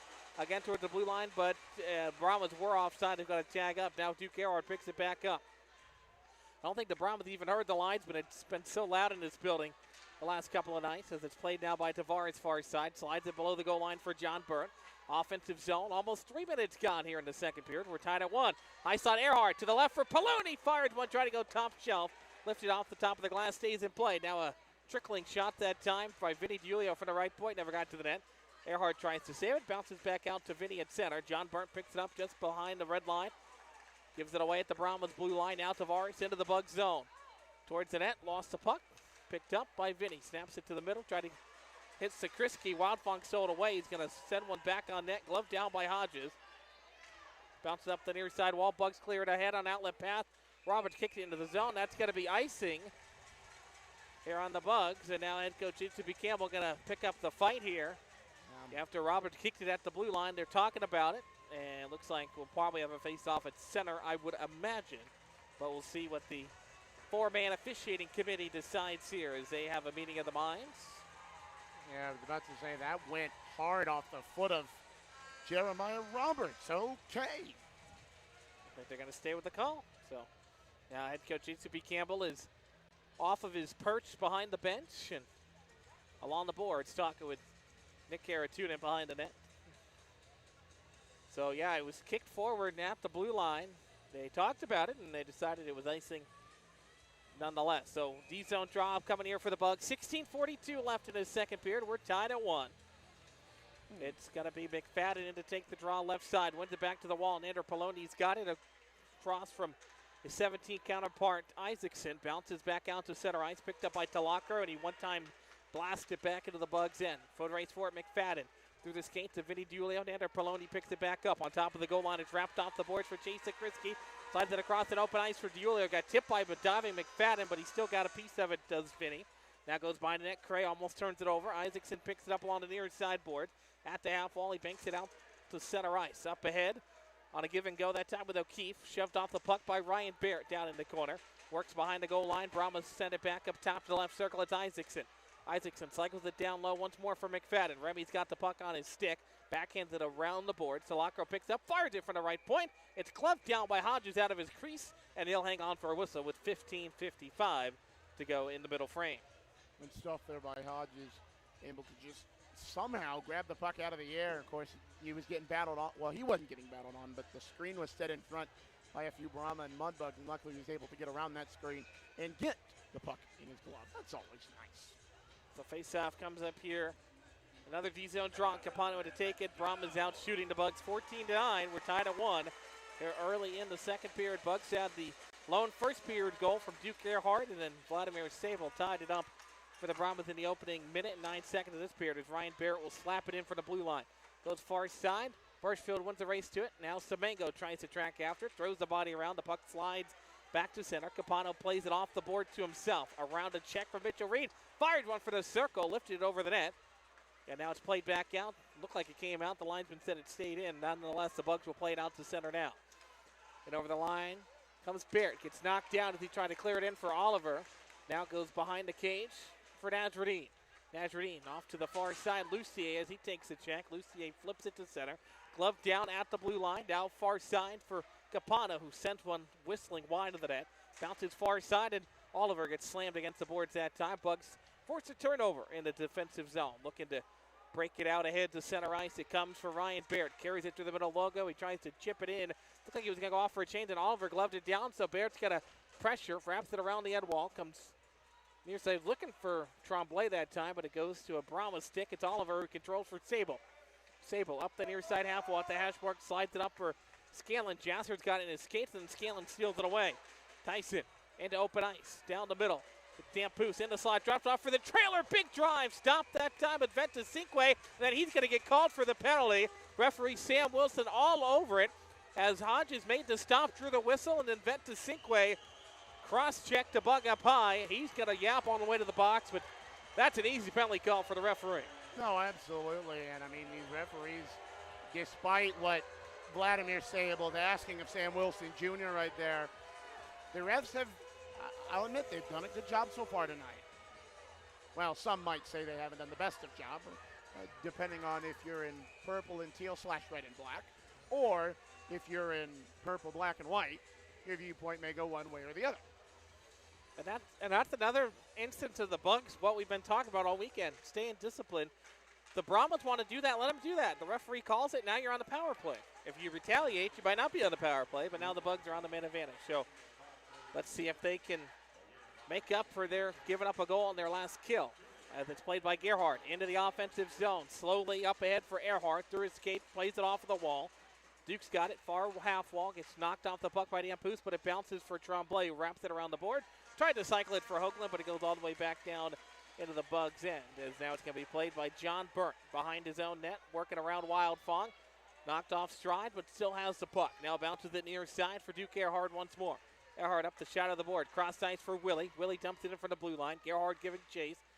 But it's got to be tied up along the wall that time by the Brahmas. Almost midway through the Bugs power play. 13:40 and rolling here in the middle frame. We're tied at 1. Bounces up top for Tremblay. Tremblay at the right point. Sends it down in the corner. Earhart tried to center it, but it's cleared out by the Brahmas all the way back down. And John Burnt's going to have to give chase once more. His hot far side for Owen Case. Knocked off the puck, and it's cleared down over the stick of the point man, Semengo. Looking over to the left here, Coach Rich Perrant not happy with his power play effort, and I can't say I blame him. I'll be quite honest, Zach. I would have liked to see the pass get up a little, not a little further, but not kicked all around the boards like that. But that's just me. Here comes Roberts through the slot, drops it off for Adams. Adams gets it back. He corrals it along the near sideboard. Owen Case pinches after it, bounces for Jonah Jasser. Snaps it across ice. At the far circle, it's Adams. Adams up top for Semengo. Got knocked down. He slid it off his leg for Jasser, and it just barely came out. That is an offside whistle right as the time expires. So a successful kill to the Brahmas. We're back 5-on-5 with 12:29 to go in the frame. And Jason Suki Campbell, I'll be honest, I couldn't quite tell if he wasn't happy about the no-call cross-check that was delivered to Chase Sakrisky, or if he was upset about the offsides. Probably somewhere a little bit of both if I had to guess, but again, that's just the guessing game. But that being said, the power play's got to be better. But what else is new sometimes? The Bugs jump the draw, and Lopez Corsi brings it into the offensive zone, but he's got no help. He's got Lucier to his right and Dampoose harassing him to his left. Shoved off against the wall. Brahmas pick it back up. It's Alexander behind the cage. We'll leave it off now for Capano, who changes direction, and now he's going to settle it down behind his Lopez Corsi. And Dampoose having a meeting of the cross checks right in front of the net. Now it bounces far side. Brahmas started out, drop back for Capano, slaps it into open ice, near side for Dampoose. Dampoose charges through the middle. Now over the blue line, lost the puck at the blue that time. Fusateri leaves it off in the corner. The Bugs will start to break out once more out of their zone. Saucered out to center ice at the blue line. Good battle for Wolf Talby. Streaks in, his shot pushed through the blue paint. Got run off stride that time by Alexander. And the puck comes out to center. Going to be a foot race. Capano's going to win it. Capano, odd man rush the other way. We got a whistle behind the play. It was played down with a high stick, says the linesman. So wipe out that odd man rush. It wasn't going to be a goal anyway, as Hodges made a nice stop with 11:37. Scanlon's trying to argue his case to Sam Wilson Jr. there, but unfortunately it will fall on deaf ears. Faceoff's going to come all the way back down. It was a high stick by the Brahmas. Now the 3 of the 4 officials talking back at center ice here. And the faceoff's going to come back to neutral. Yeah, that's a good call. It is. Don't get me wrong, guys. I think if you make one call the other way, then you get one coach barking at you, and it just. So I think they just want to play the safe and neutral game. Nothing wrong with that sometimes. I'd rather take an extra moment to get it right than to get it wrong. So that's what we got here. Something I've noticed the last couple of weeks, quite happy with the officiating crews. We mentioned, I think it was New Mexico, we saw quite a bit of discussion to get it right. As it's a good battle going off the draw with Hoagland and Sable. The puck bounces into the Bugs' end. They'll win it. It's Poloni slides it up the boards, back out to center ice, onto the stick of O'Keefe at center. Backpedals towards his own blue line. Now it's turned over, and Gerhard will break it in over the line. Right side, up ahead for Hoagland. Tried to feed it to the middle. Knocked off the puck, and Lone Star plays it back as Talaka will pick it up behind his net. Almost midway through the second period, we're tied at 1. What a much better hockey game we've got for both teams here this evening. Back and forth, and good crowd. It was a light crowd last night. They're filed in here. A lot of Mudbugs fans as well. See some crawfish hats over to the far side as this icing's going to get washed out here. And, of course, all those players' families that were here last night are back in attendance here this evening. As it's played up for Gerhard at center ice. Gets knocked down to blue line, draws the interference call. It's coming up on Alexander Oliver. He's going to complain, as are the rest of the Brahmas, but Gerhard sent the puck forward, then he gets knocked down. That's the rule book definition of interference. So another PK coming up for the Brahmas. Yeah, no, I mean, you mentioned textbook definition, and of course the fans in the black, purple, and teal with a bull, or what the actual definition of a Brahma is, a chicken, on their chest. Not happy about that call, but, well, sometimes, Zach, I'm not going to leave. This one goes all the way back down. Foot race for it. Hodges without the plate, almost forced to turn it over by McFadden, cutting down the near side. McFadden gets it back, slides into his own zone for Damphousse. Damphousse plays catch this time with Delacroix, and he's going to rifle it all the way down again. So another clear 30 seconds in, and the Bugs have yet to really see a good chance on the power play, but they'll start it up. Adams through the center circle, off to his left for Jasser. Streaks into the zone, got knocked down with the puck. That's a legal hit. There's Case, right side. Roberts tried to play it at the far circle, and he's knocked off the puck, and it goes well into the seats and out of play. So that hit right there, for those of you watching on NATV, that is the legal version of what we just saw called a penalty. Yeah, no, that's the version that I think a lot of people thought that the hit that the man in the box currently delivered, but ozone draw. The faceoff's coming up here. It's tied up off the draw. Delacroix eventually wins it. He wraps it around the boards and all the way back down. So John Burt will retreat back into the Bugs' end. Halfway through the power play, up ahead of the blue line for Gerhard. Tried to backhand it over the Brahma blue line. Goes off of Gerhard, bounces in front. The Bugs got it into the zone, but then Capano will lift it to length of the ice once more. You know, right there you could tell if they showed the angle on it on NATV. Grayson Gerhard was right down in front of us, waiting, almost calling for it even before we got the puck back in our own end. But that being said, the Grayson streaks into the offensive zone, lost the puck. Alexander stole it away. He tries to backhand it up the boards. Now it's clear to the blue line, but not out. Tremblay stepped in front of it and took the brunt of it on his chest. Here's Gerhard down low for Hoagland. Hoagland back up top for Byrne. Almost miscorralled it. Now gets it back for Gerhard. Grayson down low for Hoagland. Tap in front for Tremblay. And what a stop for Cray. Down to his backside. Makes the glove stop. Well set up by the Bugs. You can't draw it up any better. But a great save for Cray. Yeah, no, Brady Cray right there able to collect it out of thin air there. So as we watch here on NATV, Bugs are able to set it up cleanly there, and Brady Cray just gloves it down and brings it right to him. So face-off coming up O-zone for Earhart. Left side. Got to get it going here with 23 seconds on the power play. That was, again, well set up. Just goaltender made a big save. Here's Burnt, high slot. Burnt fired one, diving, stopped the time. McFadden, his stick broke. He throws the body around. Bugs hold on to it in the offensive zone. It's Hoagland at the left circle. Up top for Willie Tremblay. Snaps it across for Burnt. Burnt, toe drag, hesitates, fires one, blocked in front and cleared down. Another successful kill coming up for Lone Star. So Bugs will chase it back down as Oliver out of the box. Now up ahead to center ice. Gerhard at the center circle. Works up to the near side. Up the shot of the board for Burnt, who backhanded deep into the zone. Delacroix gives chase with Earhart. Earhart got grabbed by the helmet that time. Puck squirts loose. Along the far side for Tremblay. Tremblay knocked off the puck by Isaacson. Tried to leave it off for Gerhard, but Delacroix steps in front of it. So Maddox Delacroix, the captain of the Brahmas, will play it to center ice. This outlet pass doesn't connect. Scanlon got a touch. No icing as Mitchell Reed will track it down behind the Bugs net. 8:10 to go here in the middle frame. We're tied at 1. This one goes off the Brahmas and up into the seats, out of play. It's a Johnny's Pizza House puck out of play. Let's share a slice of the best pizza in town, and it brings us to a media timeout. We're tied at 1. Midway through the second, 8:06 to go. Back in a moment here in Game 2 of the South Division semifinals, Bugs and Brahmas.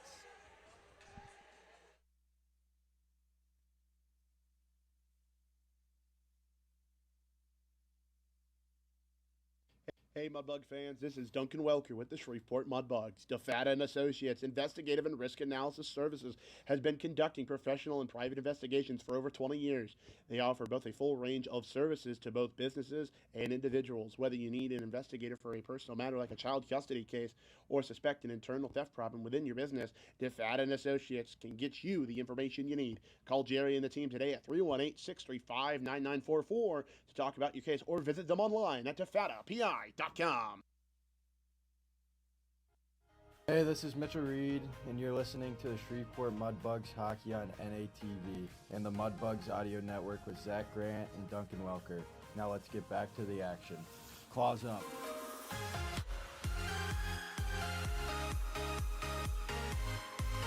Porter's Industrial has been delivering a difference for Mudbugs hockey, locally owned and operated for over 50 years, providing all kinds of amazing services, including facility services, uniforms, and floor mats for your company.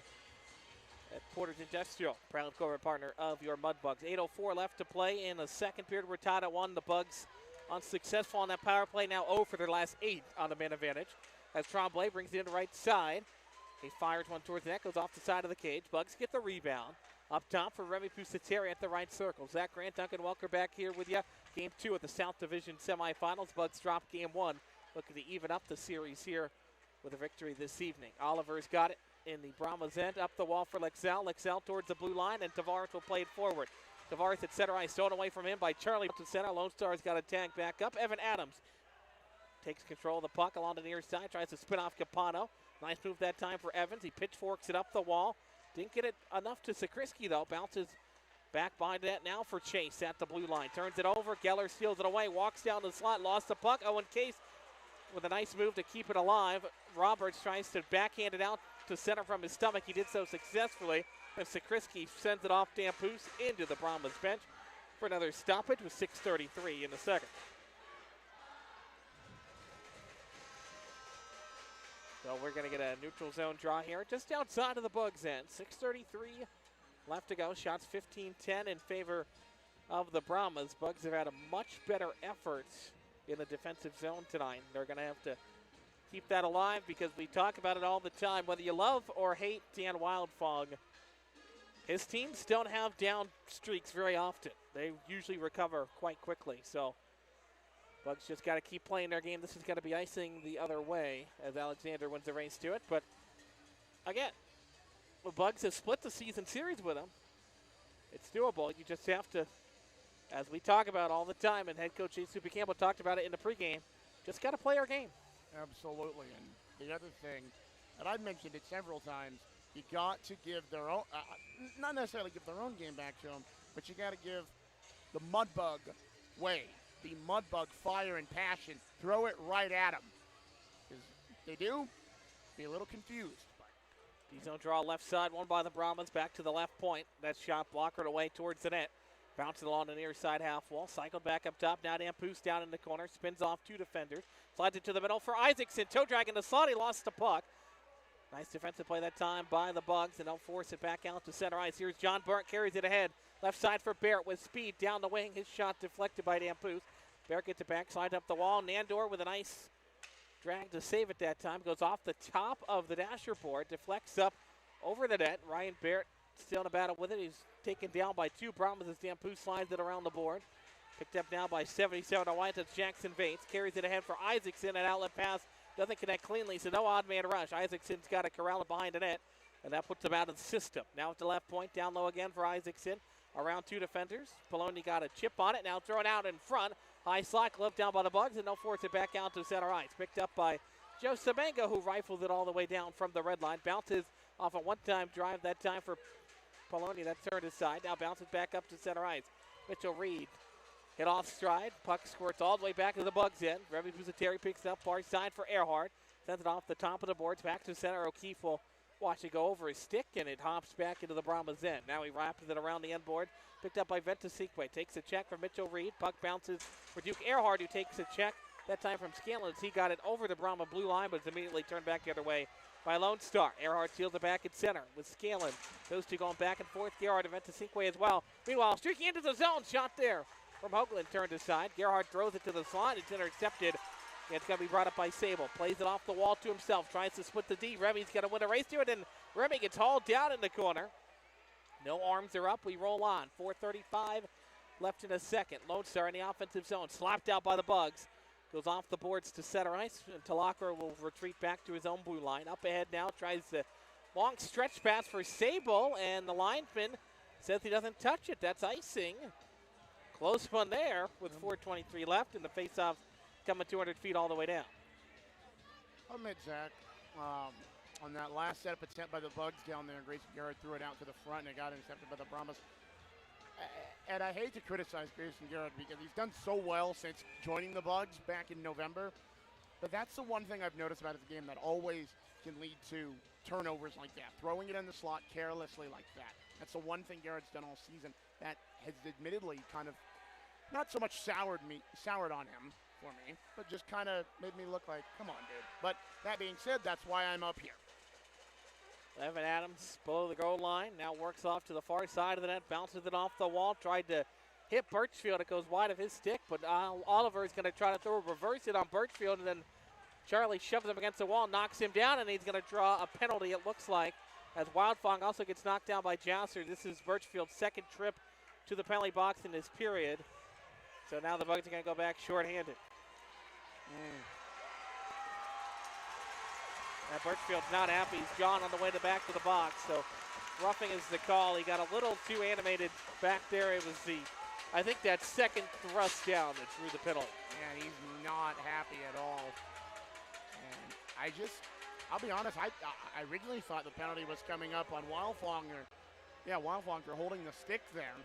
Although, it's weird. You don't really see that called often much, holding the stick, especially at this level, at least from my vantage point. But nonetheless, Bugs go back on the first choice personnel penalty kill with 3:53 left here, Zach. So now Remy's going to go have a discussion with the referee on that kill. But nonetheless, now the Bugs go back to the kill. And this is a critical point in the hockey game right here. If Lone Star gets another power play tally, makes things a lot different heading into the third period. 3:52 left in the second. The center gets thrown out, that's Sable, so Jackson Vate's going to have to come in to take the draw. Lined up across from Vinny DiUlio this time with a D zone for the Bugs. And it's tied up off the draw. Vinny went it back to the corner, but Jackson Vates lines up the wall to the left point. Controlled now Lexell at the right point. He toes the line, drops it off for Talakra, who stands stationary with it. Now to the left for Lexell again. Down the bottom of the circle, up top Talakra, walks down the slot, fired with the traffic, kick save. Great stop there by Hodges. Bounces off the corner. Bugs get it back, and it's cleared down the length of the ice. Great clear off a great save from Tyler Hodges to open up this kill late in the second period for the Bugs. And we talked about it all season long, using the solid goaltending to generate a little bit of momentum. And it's brought back in by the Brahmas. Now to Lockrow, down the left wing. He can't corral it cleanly. Bounces off the board for Isaacson, rather. Isaacson far side for Talakro. Up the kick plate. Towards the left point, Lexell holds it in for a moment until it goes off of Jonah Jasser. He tries to split the D. It's poked back away from at center. Now it's cleared down by the Bugs to get another successful line change midway through the kill, but now it's going to be brought up and quickly. The Bugs run a change. Brought it over the line by Ventasinkwe at the left point. Wraps it around the boards. McFadden chases after it in the far corner. He lost it behind the net, and the Bugs clear it once more all the way down 200 feet. Good stuff there from the Bugs, and good stuff so far in this first choice personnel penalty kill. But I'll admit, the one thing that's kind of tripping me up here is that left corner right there always finds the way, the Brahmas do. And see, as we see it right there, Tyson Scanlon. It's a cross-ice feed for Ventasinkwe. Down low, up top for Dampoose now. At the left point, back to the right for Capano. Capano, high slot for Dampoose. Walks down the middle, he snipes it past stick side. Tyler Hodges, it's two straight for the Brahmas. It's their second straight successful power play. Birchfield going to yell at the referee as he goes back to the box, and he just got a 10-minute misconduct. So Birchfield's going to go back to the box. Got to stay disciplined because now the Brahmas are up 2-1 with 2:16 to go. So they throw the Bulls out here. Birchfield just got out of the box. He's going to be escorted off here. He got a misconduct from Sam Wilson Jr. after yelling at him coming out of the box. So the Bugs are going to be, we'll see if it's 10 or the game, he didn't say, but if that's a loss of Birchfield, that's going to be a tough one. He's the player the Bugs need here in game 2. No, absolutely. And I mean, I'll be honest, I think Sam Wilson Jr. just had enough. Just said, you're gone. And as you mentioned, Zach, it's just an unfortunate loss. And the thing is, we've been keeping our discipline so well up to this point. Something like that, it's just frustrating. And honestly, that's all I really got. I'll be honest. Brahmas being collected here as we've got both captains meeting with the referees here. 2:16 left. Brahmas had 3 unanswered last night. Now they've got two unanswered here in this one to retake the lead 2-1 after the Bugs got out in front. It's back-to-back power plays that were successful for the Brahmas, and we knew it was going to be a special teams battle coming into tonight. Bugs are 0 for their last 8. Brahmas now 2 of 2. So again, we'll have to wait for the live stat to kick in and see if Charlie Birchfield will return after the break, or if that is, looks like he got a game misconduct, so Birchfield's done. Again, it just goes back to that unfortunate loss, but it also, I feel like it just needs to be repeated. It goes back to keeping your composure in a game like this. I mean, I get it. Heart and passion does Charlie Birchfield have in spades, and it just... Now Wildfong wants a power play, which doesn't happen on a game misconduct, so he's going to be in a discussion with the referees here. So Birchfield done for the night. Bugs are going to have to replace him. Luckily, we've got that extra forward. 2:16 left here in the second shot. It's 18-10 in favor of the Brahmas. They've now taken the lead, and now the referee going to talk to Jason Soupy Campbell now after his discussion with Dan Wildfong gets wrapped up. It is no power play. It's not a time penalty, so we'll skate 5-on-5 here. 2:16 left. Got to keep this from spiraling as it goes all the way back into the Bugs' end. Owen Case picks it back up behind the net, works around as he uses the cage as a screen. Now it comes far side at center ice, carried ahead by the Bugs into the offensive zone. Adams lost it, got it back, and he wraps it around the end wall. Comes near side for Sakrisky, who gets bodied up that time, but he gets the puck nonetheless. Up top for Owen Case, fired one through traffic. Now it turns side to Roberts, gets hit away from the puck. Now the puck comes far side for Diulio in the corner. Slaps it towards the middle for Sakrisky.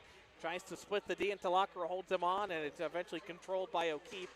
And O'Keefe slides up the boards back out to center ice for the Brahmas. Up ahead is Isaacson. Cuts into the slot, just barely onside. His shot trickles towards the net. Hodges with a paddle stop that time.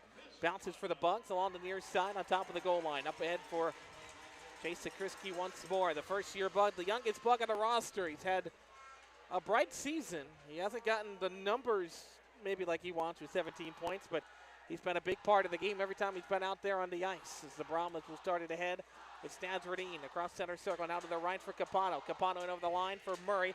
Back to Capano, 8 streaks in, the shot trickles up over top the net as Hodges sprawled to his right. He was doing a split that time. Rebound comes through the blue paint as he gets knocked down. Puck bounces far corner, eventually tracked down by Oliver. Oliver up the wall, Murray drops it off. Bugs try to force the turnover here. Final minute of period number 2. Brahmas on top. 2-1 after 2 straight goals. It's Oliver with it at the center circle. Off to the left, plays it off the board. Bounces for John Burnt. Burnt plays up ahead to center ice, and Gerard has it intercepted by Scanlon. Scanlon down the left wing. Shot there, stopped by Hodges, stepped in front of it on Vetasinkwe. Now the Bugs turn it back the other way, 30 seconds to go. Gerhard chips it off of the boards, tries to get around Dampus. He gets through his check. Now bounces in front. Vetasinkwe picks it up off the far board. Here come the Brahmas again. On the rush, Sable tries to split the D, and a great move by the defenseman there, but it bounces to Vetasinkwe. It's 3 straight goals for the Brahmas here in this period, and that is not what you wanted to see there. So it's Vetasinkwe who scores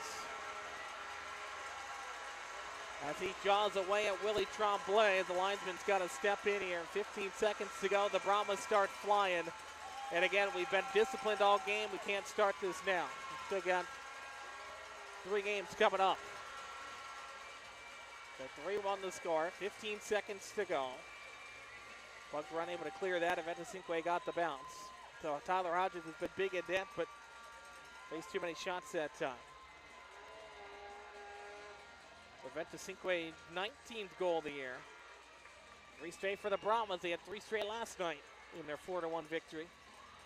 The Brahmas be in control, and we'll be back to action here in a moment. But again, you just got to corral the ship here.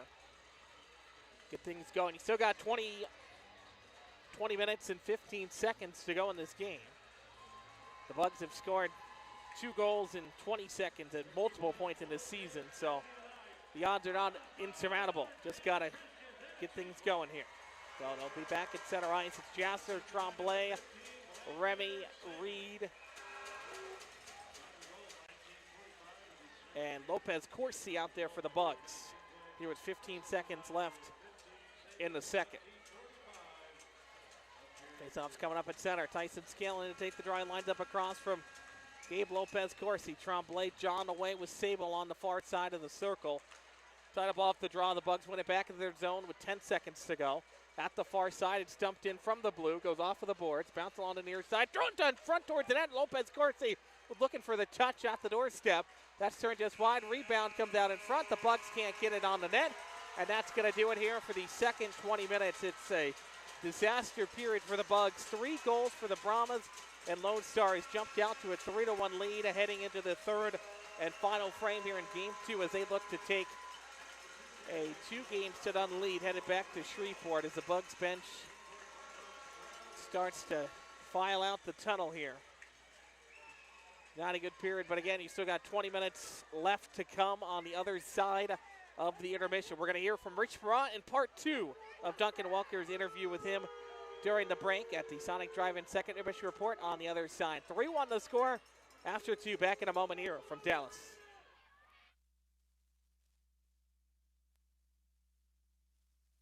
You know that Shreveport Regional Airport offers more daily flights than any other nearby airport. Daily flights to Atlanta, Charlotte, Dallas, Denver, and Houston means you're one stop from anywhere in the world. Make the short drive to Shreveport and start your vacation sooner.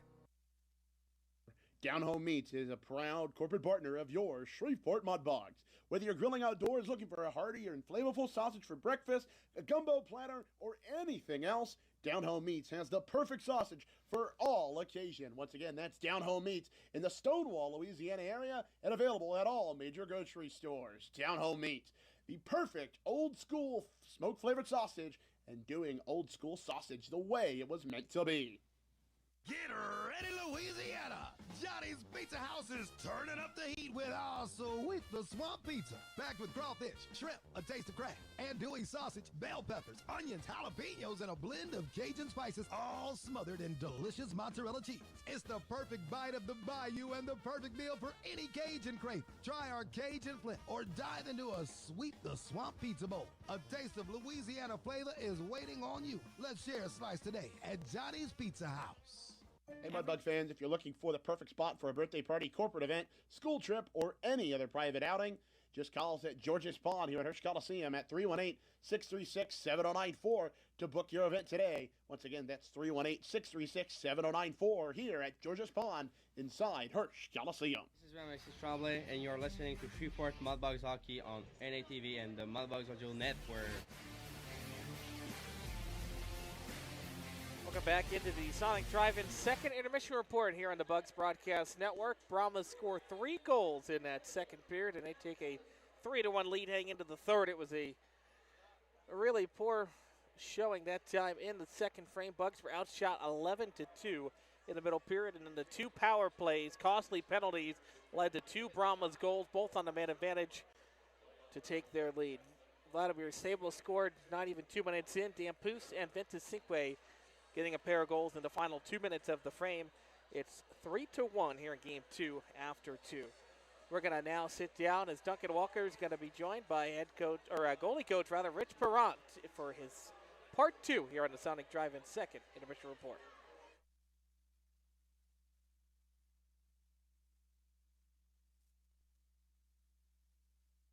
Welcome back to the Sonic Drive-In second intermission show, delivered to you by our friends at the Sonic Drive-In. Sonic Drive-In, this is how we Sonic. Now, ladies and gentlemen, the second half of my conversation with Mudbugs goaltending coach Rich Perrott. Now, Coach Rich, when we left off back in the first period intermission, we focused primarily on, or really just that last question I asked you was about that 17-18 Lone Star South Division series. What have been some of the other key things about this Lone Star team that you guys have really kind of focused in on this week outside of the goaltending course? Leo Gabriel, Brady Cray, I mentioned them last intermission, but what are some of the other things you've been able to focus on? Some of the names that come to mind, Maddox Talacro, as well as Ventus Cinque. I almost said his first name, right? Ventus Cinque. But what are some of the other pieces of this Lone Star team that you guys have really focused in on, besides the goaltending, of course? Yeah, I mean, I think with Lone Star, with Fonger as their coach, and he's been there for, over a decade, he brings a style of play, tight D-zone play, I think when it comes to Lone Star here, it's their collective play. It's not, it won't be like, oh, this one player is going to hurt us. In a way, I think we need to focus internally on ourselves to play our team game to beat their team game. I know it's a little cliche and it looks a little simple, but it really is. It's going to be a team effort. It's not going to be one player saying, oh, he won the series for us. It's going to be a collective team play, and Lone Star, they have good systems. They play collectively, and we got to match that. Absolutely. And, you mentioned a team effort. And you know what? There's nothing wrong with having cliche and blunt statements. I make them all the time, and sometimes that's just the nature of this game, Coach Rich. But something I want to talk about that goes a little bit unnoticed sometimes, and I say sometimes because you and I both know this, the age and the kind of experience level of both teams. Now, when looking at elite prospects, the Lone Star Brahmas have an average age at about 19.32, mostly, 06, 07, a lot of 2007 guys. Tribulations of the mindset from the weekend past. And then going to your question, Duncan, about age, I mean, historically, the North American Hockey League has been an older league, junior league. So, 19 years old average is the norm. Like it really is. And so some of them might have a junior experience from a different league and played some playoffs. So you can never really tell how deep that the team has the experience. But right now we're focusing on ourselves, and whoever didn't have playoff experience has it right now. Yep. So we're going to run that ball for this weekend. No, I was about to say there's nothing wrong with that. But moving along, Coach Rich, now I want to get into you, because that's always fun. And personally, I like your stories about the many, and I do mean many, events, years you've had in hockey, of course, playing in the Penguins organization as well across other parts of minor league hockey, the Detroit Vipers. Which, by the way, I heard some people asking that if Detroit gets a PWHL team, the women's Detroit Pistons. So we, I know that the building's been torn down now, so that's a little sad. The Palace of Auburn Hills.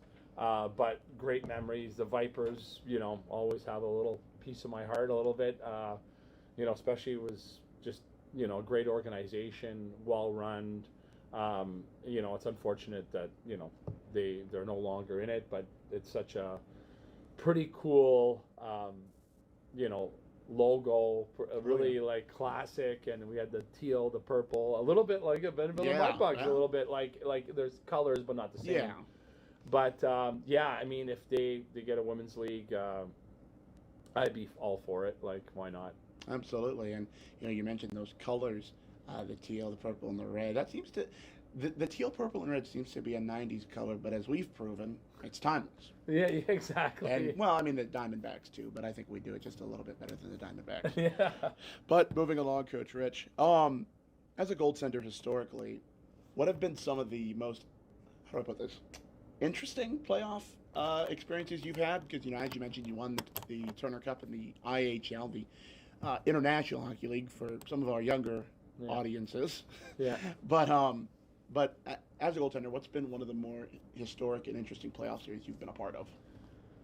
Well, obviously that '97 winning it was pretty awesome. But I think jumping up a level, and I had a different role. I was more of a backup. But it was '99. I was playing for the St. Louis Blues, and my partner was Grant Fuhr. So I think he won 6 Stanley Cups. So he's a Hall of Famer. Oh yeah. And it was pretty awesome for him to be my first partner. I was in St. Louis. It was Brett Hall, but then they traded him. Mike Keenan traded him to the Dallas Stars. And he had been there for years in St. Louis. One of the premier goal scorers of our time. And just a quick story. We're in Game 7 in St. Louis in overtime. And Brett Hall scores against us to move on. So that really hurt. So that was like a memory of like, and he was Mr. St. Louis. Yeah. So it was that was kind of crazy, but I got to witness it, and it was the closest I ever got. I was 5 wins away from winning a Stanley Cup. So that was the closest I ever got.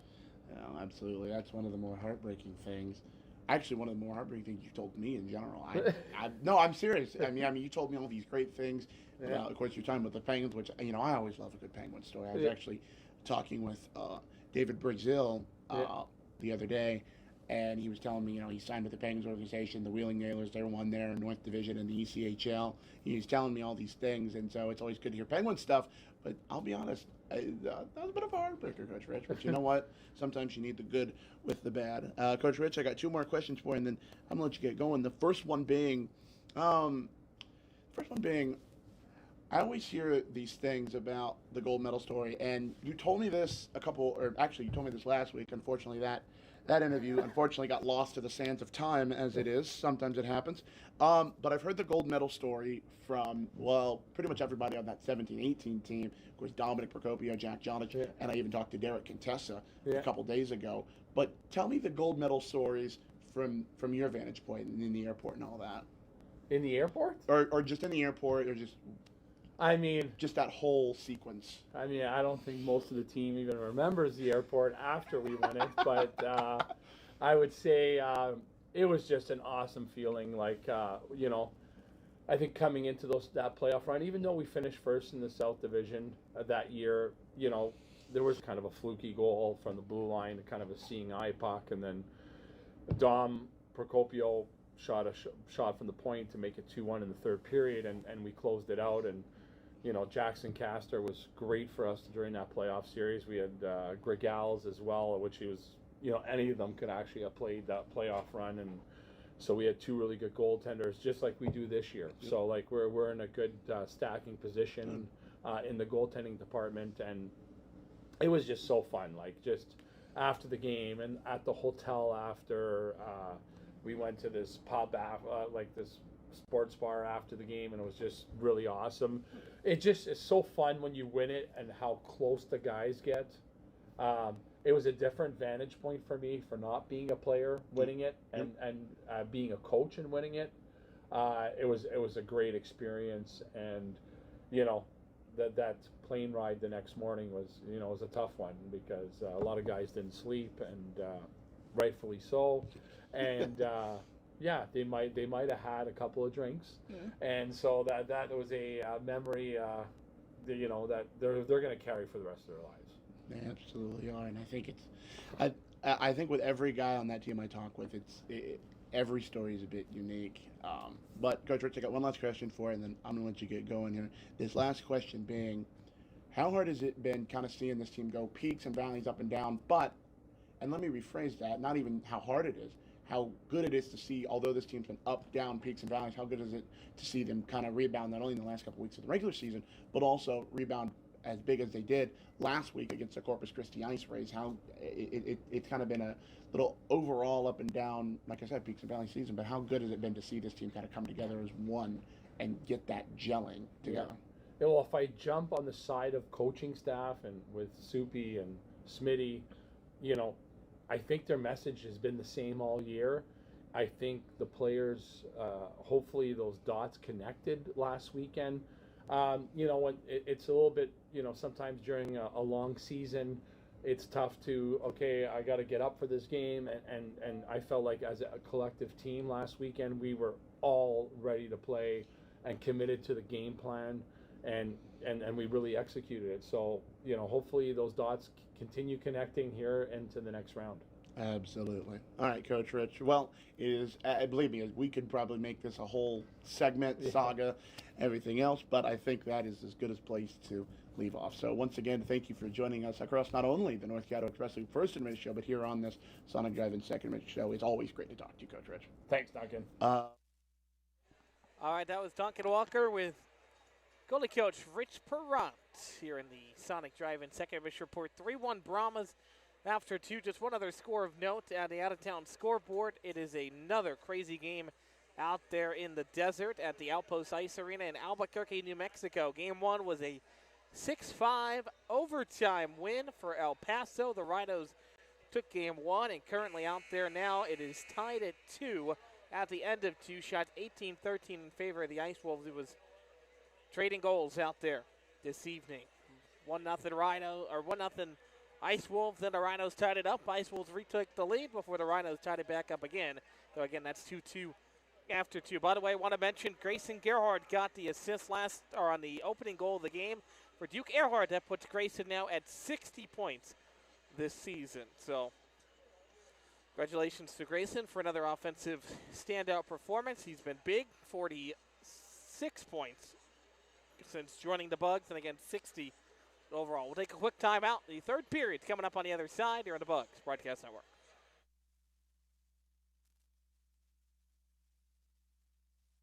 Congratulations! You kept a plant alive another day. You deserve a refreshing reward. Introducing new Whataburgers from Whataburger. You finally returned a text. Thumbs up emoji. You hung up a shirt. You changed a light bulb. You walked the dog around the whole block. Attaboy, it's treat time. The new prickly pear raspberry Whatafresher from Whataburger. An icicle treat for every small feat. What a burger. Down Home Meats is a proud corporate partner of your Shreveport Mudbugs. Whether you're grilling outdoors looking for a hearty or flavorful sausage for breakfast, a gumbo platter, or anything else, Down Home Meats has the perfect sausage for all occasion. Once again, that's Down Home Meats in the Stonewall, Louisiana area and available at all major grocery stores. Down Home Meats, the perfect old school smoke flavored sausage and doing old school sausage the way it was meant to be. For those that have fallen, I say get up. For those that are asleep, I say wake up. For those that are seated, I say rise. It is time. The world needs what we possess. The only hope for a dark world is the light of Jesus Christ. Let your light so shine. Thank you for tuning in to this Word of God Ministries message. For the big, small, short, tall. For the thinkers and the doers. For old friends. Coca-Cola. For everyone. Hey, this is Tyler Hodges, and you're listening to Shreveport Mudbugs Hockey on NATV and the Mudbugs Audio Network with Zach Grant and Duncan Welker. Now let's get back to the action.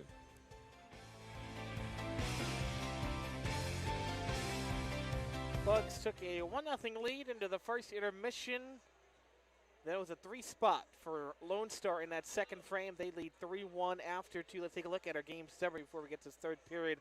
Underway, it was Duke Earhart who got the opening goal of the hockey game, already his 5th of the postseason at the 14:58 mark of the first period. Evan Hoagland, Grayson Gerhard both picking up assists. And again, with Grayson's assist on that goal, that is 60 points on the season for Grayson Gerhard, 7 in black and red. That was a 3-goal second period for the Brahmas.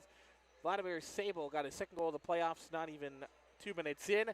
And then Dampus and Ventusinque both got added tallies rather in the last 2 minutes of the period to make it 3-1 where we stand right now. Bugs, by the way, in that second period were outshot 11-2, and they're being outshot total 23-10. But a better defensive performance. Now we just got to get the offense rolling, get some more shots on net in the playoffs. Bugs return home next weekend, Friday, Saturday, 7:11 p.m. puck drop for games 3 and 4. Again, Friday, Saturday, 7:11 p.m. puck drop for games 3 and 4. Get your tickets now by calling the front office 318-636-7094, or as always by messaging info@mudbugshockey.com. Got the family 4-pack for just $44. 4 tickets, 4 boxes of popcorn, and 4 soft drinks can all be yours for just $44. Use the code FAMILY when purchasing your tickets. Teams that switch in, Mudbugs will be moving left to right in this third period. Down 3-1, got to get things going as they look to even up the series at 1 game apiece before headed back home next week at George's Pond. Ready to go, Evan Hoagland in to take the face-off. Zach Grant, voice of the Bugs, back with you here for the start of the third period. Let's get it going. Puck is down at center ice and controlled by Remy Pusateri, who wraps it in off of the boards immediately after winning the face-off, and it goes far corner now for Maddox Delacro. Delacro tied, it's a Bug up along the wall, bounces free in the high slot for Remy. Can't save it though at the blue line. It goes over his stick, back out to center ice. Remy tracks it down, goes D-to-D now. Mitchell Reed back across for Remy, up ahead for Hoagland. He chips it off the wall, thrown away by Lone Star. at the blue line, but it's wrapped around the boards as Hogan gets it in deep. Here's Gerhardt at the left point.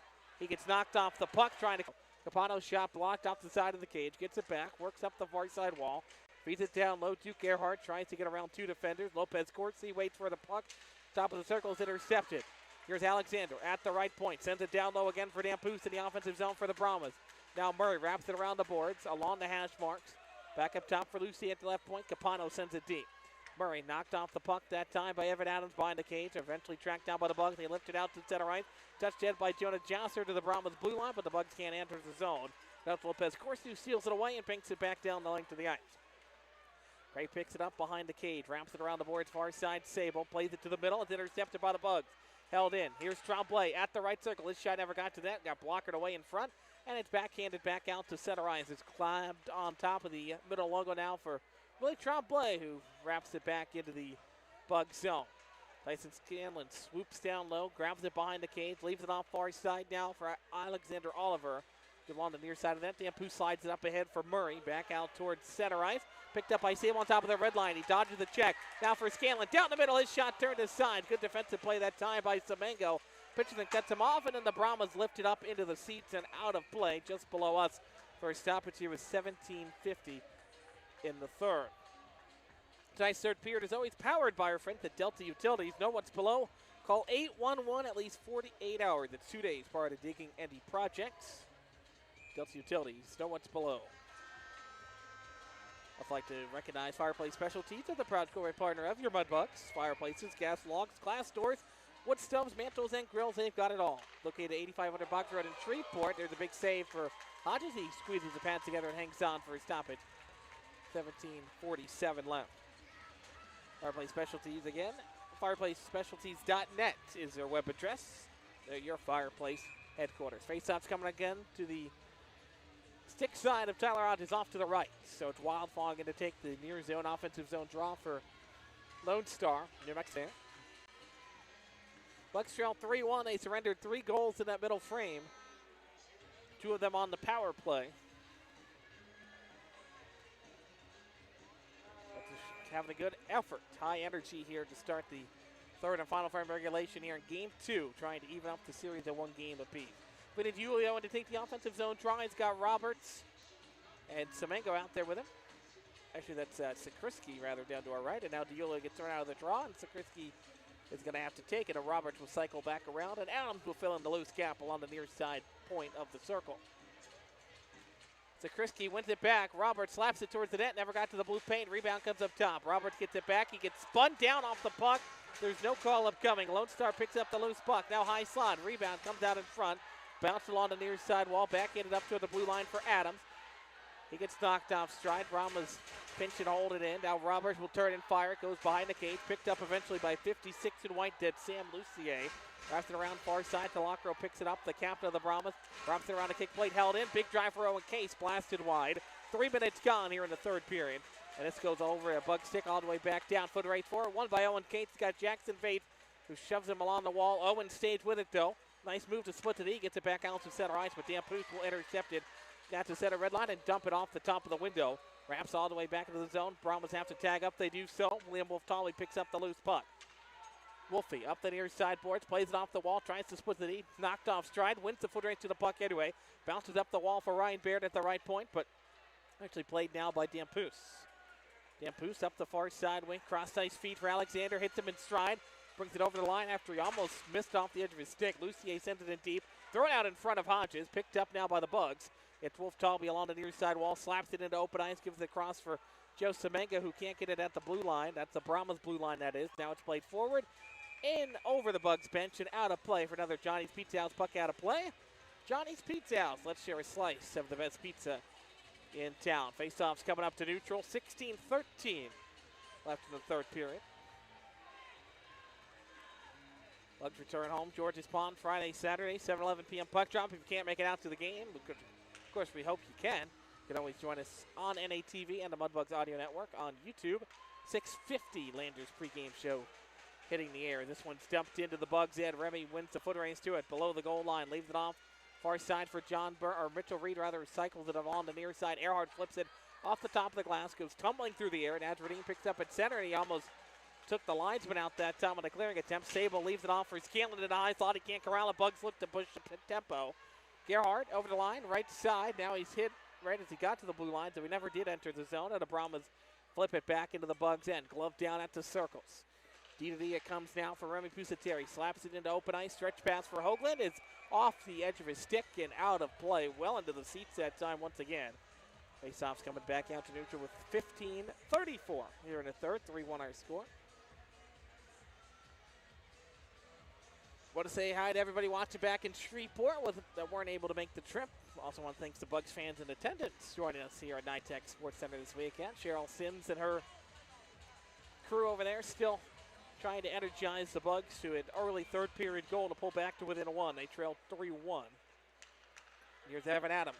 Right side fires it in, off the glass, bounces far side half wall, up the wall for Wildfong.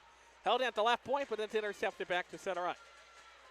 Hazardine will dump it in and go head off for a change. Lexell gives chase, but Evan Adams with the race to it.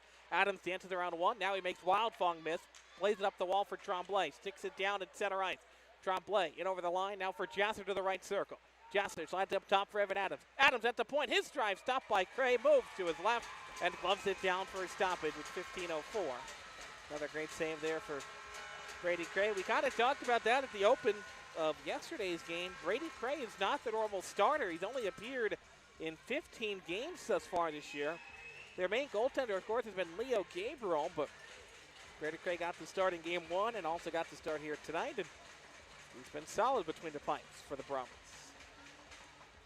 Bucks have 12 shots in this hockey game to the Brahmas 24. It was mainly on the back of that second period. Bucks were outshot 11-2 in the frame. Face-off tied up, one back to the point, held in by Roberts, who fires one through traffic, and Cray almost missed it. It squeaks through. It stayed out, though. Brady Cray made the initial stop. It went through his pad. He didn't know where it was, but the referee down there says he kept it out, so we stay 3-1. Adams tries to save it at the point, flipped out to center, glove down by Owen Case on top of the Brahma logo. It's played down with a high stick. Face-off's coming back to neutral ice. And then Vinny DiUlio upset, slams his stick and breaks it against the boards. And he's going to need a new stick as the blade of it came right off. Crowd wants a penalty. Of course, it's not directed at the referee, so no call is going to be upcoming. Face-off's going to be a neutral. So Duke Earhart will go grab the two pieces of stick and throw it into the Bugs bench as he goes back off for a change. So Wolf Talby, Semengo, and Baird out there. 14:40 left in the third. And it's one back for Liam Wolf-Talby. He works back into the Bugs end, drops it off into circles for Owen Case. Case cross ice back near side for Wolf-Talby. Starts it ahead. Now it's Case, rumbles through the offensive zone, dumps it in into the far corner. Evan Adams shoved off the puck that time by Alexander. Four-car pile up in the corner, still whacking at the puck. Dan Poos working all over the back of Tremblay. Gets knocked down. That's going to be a penalty as the Bugs are going to go to the power play. Dan Poos kept whacking his stick in the back of Willie Tremblay right on the numbers, and Tremblay eventually draws the cross-checking infraction. Bugs are 0 for their last 8 on the man advantage, and this would be a good time to get one here. They pulled them back to within 1 with 14 minutes. Special teams has been the difference in this one. 2 costly penalties for the Bugs in the second. Gave the Brahmas 2 of their 3 goals in that third frame to take the lead 3-1. Now the Bugs looking to get one back. Devin Hoagland's in to take the draw. He's got Earhart down at the right point. Tremblay, Gerhard, and Johnny Byrne out there as well. Earhart snaps it across. Now sent back near side for Hoagland. Down below the goal line. Trying to go around 2 Brahmas. He gets the puck across. Now it's carried up ahead to the blue line for John Burnt. Burnt works down low in the corner, wraps it around the end wall, picked up by Grayson Gerhard. Near corner for Hoagland, at the doorstep, slides it up top for Duke. Duke into open ice left side again. Back up top for Duke at the right point. Now to the high slot to the left for John Burnt. Snaps it across for Gerhard. Bottom of the right circle, tries to pitchfork it up the wall. Held in at the right point by Earhart. Plays it off the boards for Tremblay. Tremblay turns and fires it in front through it across the goal mouth. That one's batted aside by the Brahmas and lifted all the way down the ice. 40 seconds into the Bugs power play. So a lot of puck movement there, but the Bugs were unable to get a shot on that trip into the offensive zone. So now Hoagland around Wildfong in his own end. Now carries it across center. Rushes into the offensive zone. Down the right wing. Knocked off stride. Backhands it up the wall for Tremblay. He was looking for him, but it's played by Scanlon, and he tosses it down length of the ice once more. John Burt will race after it and grab it behind it. Tyler Rogers. 53 seconds here on the power play for the Bugs, trailing by 2 goals with 13:05 left in the third here in Game 2 of the South Division semifinals. High slot Adams tries to pinch and save it. Owen Case will step his body in front. Now Semengo high slot off to the left for Owen. Owen up top for Adams. Toes the line back for Owen Case. Works towards the circle. Down low, they've got it in the corner. Back up top for Owen Case, left point. He drives through traffic, goes through the blue paint, bounces near side for Adams. He races after it, slides it up to the point for Semengo. Back across to the left for Owen Case. He's got to play the carom off the board. Slid back now right side for Adams. Toes the line and barely keeps it in. Evan works the bottom left circle. It's poked away by Capano. It's going to be an odd man rush the other way. Past the outstretched stick of Sable, so he's not going to have a breakaway. He streaks into the Bugs end, though. He's tied up along the wall by Semengo. Owen Case whacks it to loose puck. Plays it up the wall now for Jonah Jasser. Tries to throw it to the middle. The Bugs get it open ice to cycle it back the other direction. Power play is now 0 for their last 9 as Dampoose out of the box. It's wrapped off the boards by Cray. Back out to center, picked up by Scanlon. Scanlon up ahead left side. Scanlon around a defender, gets knocked down, and Mitchell Reed and Scanlon going after each other there in front of the net. Puck bounces to Ryan Barrett. Works off a defender. That's Wildfong in there. Almost poked it away. Bugs get it back. It's Roberts who slides it to open ice for Reed. Reed swings it to the left. Into the zone comes Lopez Corsi. Spins off a defender. And then he lost sight of the puck, and it's back out to center ice, but eventually played down by Barrett. Barrett in the slot. His shot pushed just wide. Wolf Tommy races after the rebound, but it's played out by Wildfong. Wildfong pushes it up ahead to the Bugs blue line. Remy steals it away. Back in over the line is Wolf Tommy down the middle. His shot turned aside by Cray. Had a great chance streaking down the slot. Wildfong dumps it out as he gets checked. Now it's brought back in by Wolf Talby. Quickly back into the zone. The Bugs jumping into energy here. They try to hit the trailer Barrett, but it's gloved down by Cray and held on to for a whistle. Birchfield comes out of the box after serving his misconduct penalty.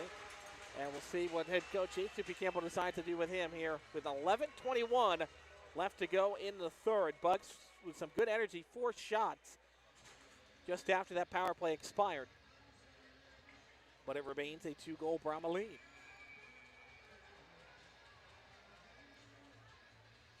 The face-off in the O-zone for the Bugs. It's Evan Hoagland to take it far side. Got John Burnt waiting up high at the blue line. I assume the pass will come back to him if it's run cleanly, but it's tied up off the draw, and the Bugs have to all kind of pinch after it. Eventually the Brahmas will start it out to center ice. Charging through the middle. Talacro knocked off stride. Good play that time by Poloni. John Burnt went the race to it, flips it up the board. It's going to be played by Evan Hoagland. Hoagland to the middle for Earhart. He slaps it into the offensive zone. Nazardine gives chase in the far corner, wraps around the boards, and he knocks the man down. Now comes behind the cage once more for the Brahmas. Picked up by Alexander Oliver, the 5'10 defenseman. Slides it up the near side wall. Bugs throwing the body around now, and this goes over the stick of Hoagland at center. All the way down, but it's going to be enough for icing, so the Bugs going to get another offensive zone draw here. Almost midway through the third, 10:45 left. And just like last night, this is another example of that same thing. As we saw in game 1, it's one bad period for the Bugs. They play 2 good frames, 1 not so good frames, and they find themselves on the lighter side of the scoreboard. What we saw last night as well, that first period for the Bugs, that opening 10 minutes or so, was some of the best hockey they've played all season long in game 1. And tonight, that first period was great. Had the 1-goal lead, struggled in the second. They're coming out firing here in the third. Here's Sikrisky over the line right side. Will dump it in around a screen from Vinny DiUlio. Goes on net to Cray. Cray leaves it off for Isaacson along the far side half wall, tied up there at the hash marks.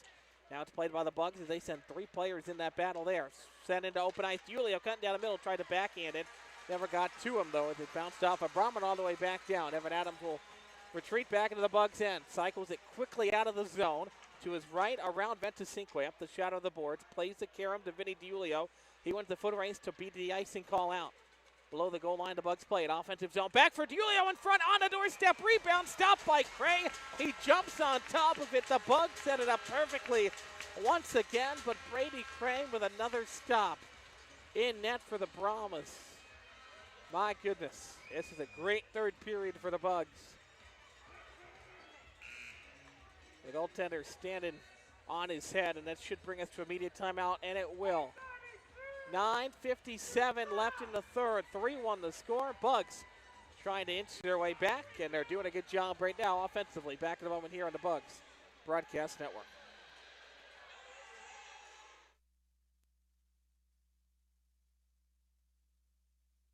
Coors Light presents To Chill or Not to Chill, when your friend skips your favorite song on the playlist.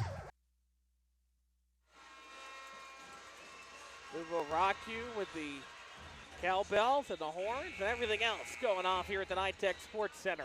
9:57 left in the third. 3-1 is the score in favor of the Lone Star Brahmas. Bugs got off to a 1-0 lead with a Duke Earhart goal from an off angle.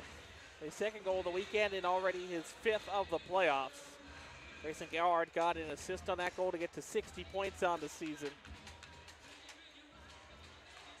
Then the Bugs gave up a trio of goals in the second period. And really their only down spot of the game. This third period, big as Earhart gets knocked down right off the draw. Now sent down low in the corner. Bugs trying to get a goal back. They need one here with 9:47 to go just to make it a one-goal game. This is played up ahead. Owen Case will work back into his own zone. Plays it far side for Gerhardt in front of the benches. He works ahead down, charges through center, and stretch pass for Earhart off the edge of his stick, but Duke's going to win the foot race to it. It's checked off the boards that time by O'Keefe. He shoves him along the wall. Isaacson in there to help as well. Bugs trying to whack it free here in the offensive zone. 9:20 to play here in the third. Now comes up top for Owen Case. Can't get it cleanly off the tip from Jackson Bates. Played down low to Lockrow. Steals it away on top of the goal line. He slides it up to center ice over the stick of Hoagland all the way back into the Bugs end, where Evan Adams has to track it down. Adams plays the carom off the wall up ahead for Gerhardt. Touched into the Brahmas end. The misplayed in front of his own net by Damputh. He gives it away. Gerhardt slides up top. One-time drive for Lopez Corsi. Couldn't get it cleanly. He did coming down the slot. Never got to the net. Now played back. Ventacinque and over the line far side. Ventacinque slides up the wall for Sable. Knocked off the puck by Tremblay, and Willie spins and fires it out to center ice. Far side for Mitchell Reed, tracks it down, senses the hit coming from Sable and throws his body back into it. Tremblay around a couple of D. Lone Star wants a high sticking call, not going to get one as the Bugs will settle it down by the net. 8:32 and rolling here in the third period. Bugs trail by 2. Here's Tremblay up the far side wing, knocked into the linesman that time by Sable. Tremblay will try to play down with a high stick, eventually touched by Scanlon. Scanlon up the wall, saucered out ahead for Lucier, who's going to beat out the icing called Mitchell Reed. Lucier has the stick of Mitchell Reed along his stomach that time. Now it's Remy who plays up the wall. Reed holds him against the boards. Remy's got it back. Now Jasser throws it to the middle for Vinny DiUlio. DiUlio races after it near side. He's got the puck on his stick. Feeds up ahead for Jeremiah Roberts, who jumps it in. Roberts missed the last couple of weeks because of injury. Came back. Had a good showing against Corpus Christi. Did not earn a point in that weekend, but he did indeed make some differences out there and almost had a goal that we got robbed by their goaltender, Bocelli. Now DiUlio into the offensive zone. Flipped up off the top of the glass by Nazarene. Bounces down right to the stick of Vinny. Throws out in front in the blue paint. Rebound comes out in the high slot. Turns aside by the Brahmas and back out to center ice. John Burnt picks it back up. He fires it back in from the right of the center circle. Goes cross ice with it. Far side. Oliver picks it up. Leaves it off for Nazarene, who's shoved off the puck. 7:19 and rolling here in the third period. Bugs trying to get one back to make it a one-goal game. Near side wall, thrown off the side of the net for Roberts. They try to get Roberts on a little backdoor cutter. Now comes behind the cage. Bugs get it back, spinning off a defender. Right in front for Roberts. His one-time drive at point-blank range is pushed just wide, and the Brahmas will carry it out to center ice. Now they charge into the offensive zone. Vinny DiUlio with a nice screen move that time to knock Tavares off stride. Lifted off the window that time by John Burnt out to center ice. Brahmas pick it up at their own blue line. They'll send it back into the Bugs' end. Jackson Bates wins the foot race off the deflection. Bates wraps it around the boards. Doesn't go anywhere, though, in the corner. Poloni picks it back up, slides it across for Ryan Barrett. Bugs will work it up the far side. Snap to the middle, goes off of Brahma and back into the Bugs' end. They'll get it back. Nice move to the right. Birchfield turns and fires it in. He's back out on the ice. Now comes near side for Geller. Geller flips it off the top of the window. Birchfield gloves it down at the point, but he can't save it at the blue line. Comes back out to center ice. Goes back to the Bugs' end. Adams will slide it across for Owen Case. Case up ahead for Barrett. Barrett streaks into the offensive zone, gets it back, and he gets knocked off the puck there, trying to pass it to himself along the far circle. Now a shot on net is covered by Cray and held on to for a stoppage here with 6:01 to go. So now we'll see what the Bugs draw up with an offensive zone draw coming up on the other side of this whistle. Then this is game 2. Games 3 and 4 will be at George's Pond Friday, Saturday, 7:11 p.m. puck drop. Call the front office, 218-636-7094 to get your tickets today so you can see all the action live and in person when the Bugs return home. Game 5, if necessary, will be here at the NITEC Sports Center Monday at 7 p.m. puck drop. Ozone drop for the Bugs. The linesman's going to get the winger set before he drops the puck, so they'll redo. Both centers back out, and now they'll stride back in for the face-off.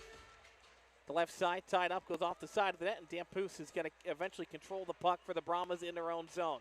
Banked off the wall up head for Sable, touches it at the blue line, so icing is washed out. Played by the Bugs behind their net. It's Owen Case with it.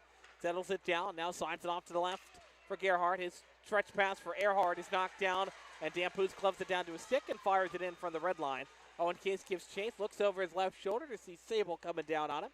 Owen Case lines up the wall, but not out. Ventusique pinches and holds in. Sable throws it in front for Scanlon. Earhart shields it away and banks it back for Alexander. Alexander at center ice, dumps it back into the Bugs' end. 5.5 to play. Bugs down by 2. Adams, stretch pass for Earhart, goes off the edge of his stick. Icing is washed out. Race for it. Gerhard wins it in the far corner. Knocked off stride by Alexander as he's plastered against the board. 4-car pile-up trying to work the puck free. Dampoose throwing a couple of forearm shivers that time. It looks like Earhart down in the corner. Now the puck is in the skates of Grayson. Now it bounces free behind the cage. Dampoose spins off of Earhart. It takes a cross check. Knocks him off stride. The Brahmas still have the puck though in their own zone. Up the near side boards. Big hit there by Hoagland on Sable. The puck bounces to Capano. He streaks into the Bugs' end. Capano, backhanded pass. Down low, goes on net, and Tyler Hodges holds on for a stoppage with 4:43 left. That's just the second shot of the third period for the Brahmas. And again, as we mentioned, in game 1, it was the same story. Bucks had one bad period. They played a good hockey. They played a good 40 minutes. We see that here again tonight. The Bucks ground shot 12-8 in the first, but it was back and forth. The Bucks got the lone goal of the frame. They were then outshot 11-2 in the second, and now the Bugs here in this third period are out shooting the Brahmas 8-2. That was just the Brahmas' second shot in almost 16 minutes. Off the draw, it's tied up, but Birchfield does the dirty work behind the net and picks up the puck. He's got it on his lefty stick. Up the shadow of the board, trying to get around Lexell. Knocked off stride, gets it back, and it's played back out to center. Pusateri gets it, wraps it around far side now for Dulio, and he takes a huge hit after he cleared the puck well away from the play. Puck goes down the corner, set on net, and Cray gets a stop, and another puck got cross-checked there, looking for the backdoor feed. No call there. Face-off coming up in the O-zone for the Bugs nonetheless with 4:19 to go, and we'll see. Have to keep an eye on two things here as we come down the stretch. When will head coach Soupy Campbell use his timeout? If he does. Looks like it might be now as he starts to huddle a couple of players. And then when does Tyler Hodges go off for the extra skater? At this point, you're down by 2 goals with 4 minutes left. You're staring down a 2-game-to-none deficit in the semifinals against a very solid Lone Star team. Imagine we'll see Tyler Hodges pulled pretty quickly. Try to get the extra skater. John Byrne fires one right off the face-off, stopped by Cray. It's another well-drawn-up play for the Bugs. And Brady Cray with another stop, watches it into his glove and hangs on with 4:16 to go. That's 20 shots now on the clock for the Bugs, 9 in this third period. And they're clawing their way back in the shot total. They've had 4 or 5 grade A chances. Cray's just stopped them all thus far. Eventually, one of them's got to go in. Just keep throwing them on net. Dampoose controls behind his net for the Brahmas. Working out of the D zone. Flipped off the top of the window. Stays in play along the right point. Bugs are getting knocked down all over the place. Meanwhile, up at is Scanlon. Splits the D. Scanlon all alone. Backhand shot. Drew a penalty, though. The arm is up with the referee, Nick Artuni, and it's hooking, and the Bugs are going to be short-handed for half of the remaining time in regulation. So John Byrne gets called for the infraction as he jaws away at the box. So Johnny will sit for hooking. Bugs going to be shortened for 2 minutes with 3:54 left on the clock, down by 2 goals. Well, things are looking bleaker. This game started off with a 1-0 Shreveport advantage. It looks like things were going the way of the penthouse. And then this game went straight to the outhouse in that second period. 3 goals. Sable, Dampoose, and Ventusinque for the Brahmas. 3:54 left in the hockey game. This is game 2 of the South Division semifinals. The good news is, after tonight, the Bugs are back at home next weekend. They'll have the home crowd on their side. Isaacson ties up off the draw. Vates wins it back to Talakar at the left point. High point back now for Talakar, left side. Toes the line to the right, high slot. Works out of the right point, sends it down low in the corner. Back up top now at the blue line. Sable gets the feed, left side. Cross ice down low, back up top for Sable. They're snapping it.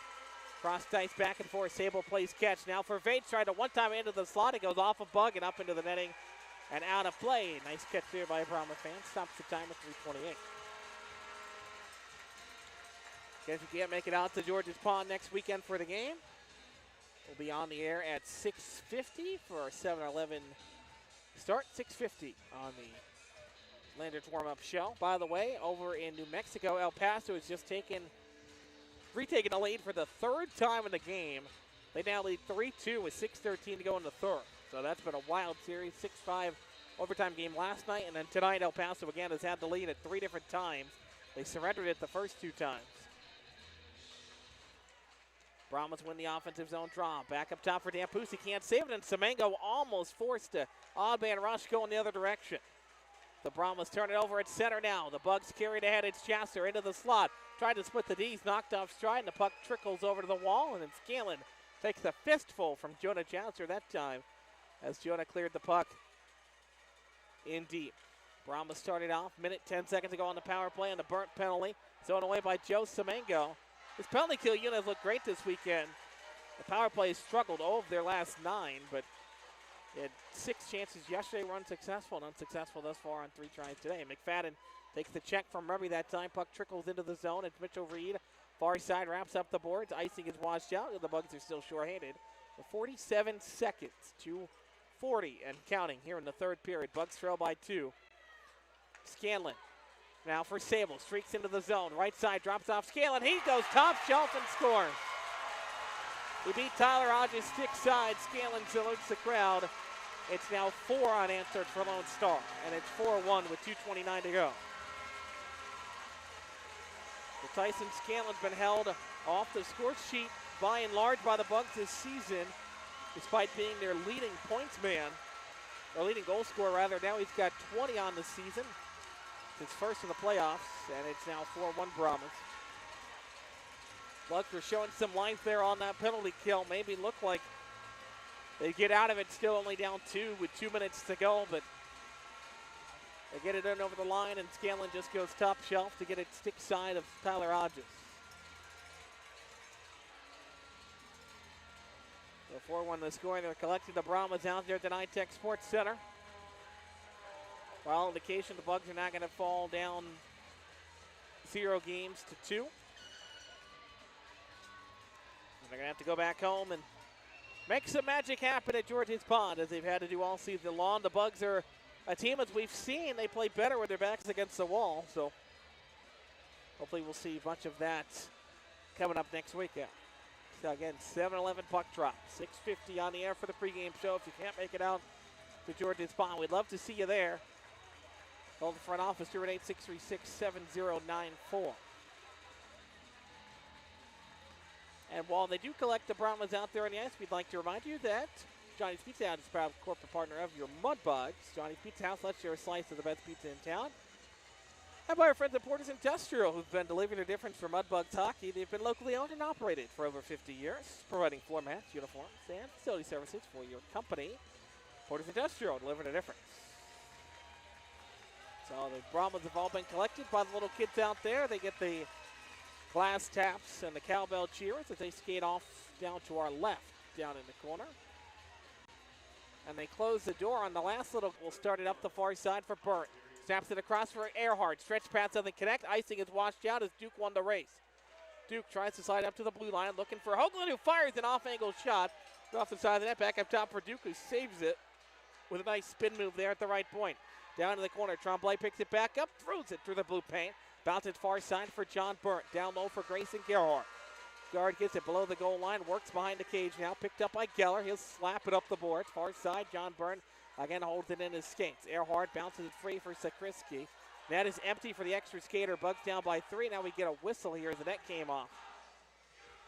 So offensive zone draw coming up here for the Bugs with the net empty. 6 on 5 with a minute 44. Down 4-1. Again, 4 unanswered for the Brahmas. Sable, Dampus, Ventacinque, and Scanlon. After Duke Earhart scored early, it looks like Dan Wildfong might have taken a timeout. And he did. We're going to take it with a minute 44 to go here late in the third period. Bugs down by 3.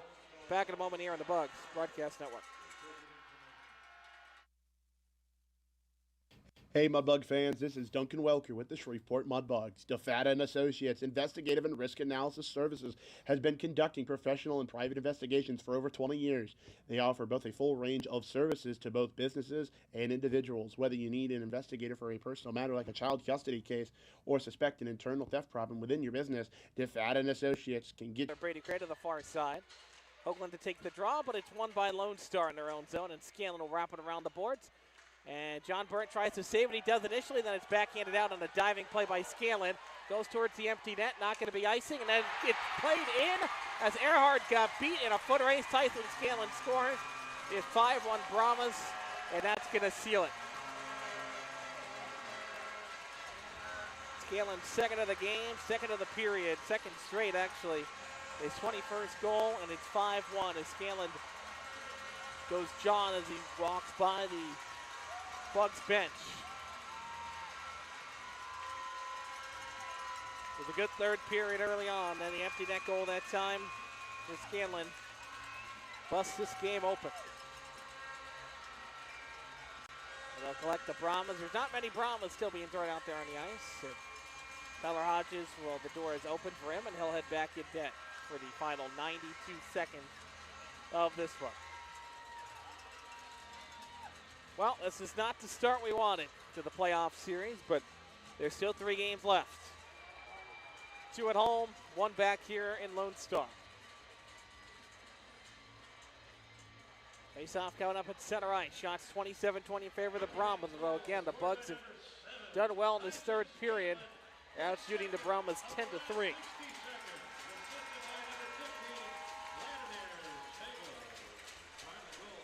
So Sable gets the assist on that goal, by the way. That's his 17th of the season already.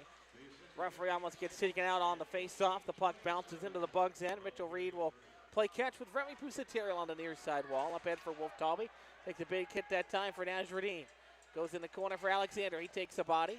He lost the puck. Now Wolf Talby strides into the defender and knocks him down there along the near wall. Keller plays it back to center. Minute and 10 seconds to go. Played up head, Wolf Talby knocked off the puck. They start setting cross checks. Does Ryan Barrett, trickles on net. Cray's going to glove it down, and then Barrett got a little bit too close for comfort for the Brahmas, and they will have a few words with him as Wolf Talby comes in on patrol as well. Stops time with 59.9 on the game clock here in the third. Again, Bugs back at home. Friday, Saturday, 7:11 p.m. puck drops. They're going to have to win both games to keep their postseason hunt alive. The Brahmas are just going to need 1 win in the last 3 games after tonight. Now Birchfield's in to take the offensive zone draw. He's quarterbacking as he sends Adams over to the near hash marks of the circle.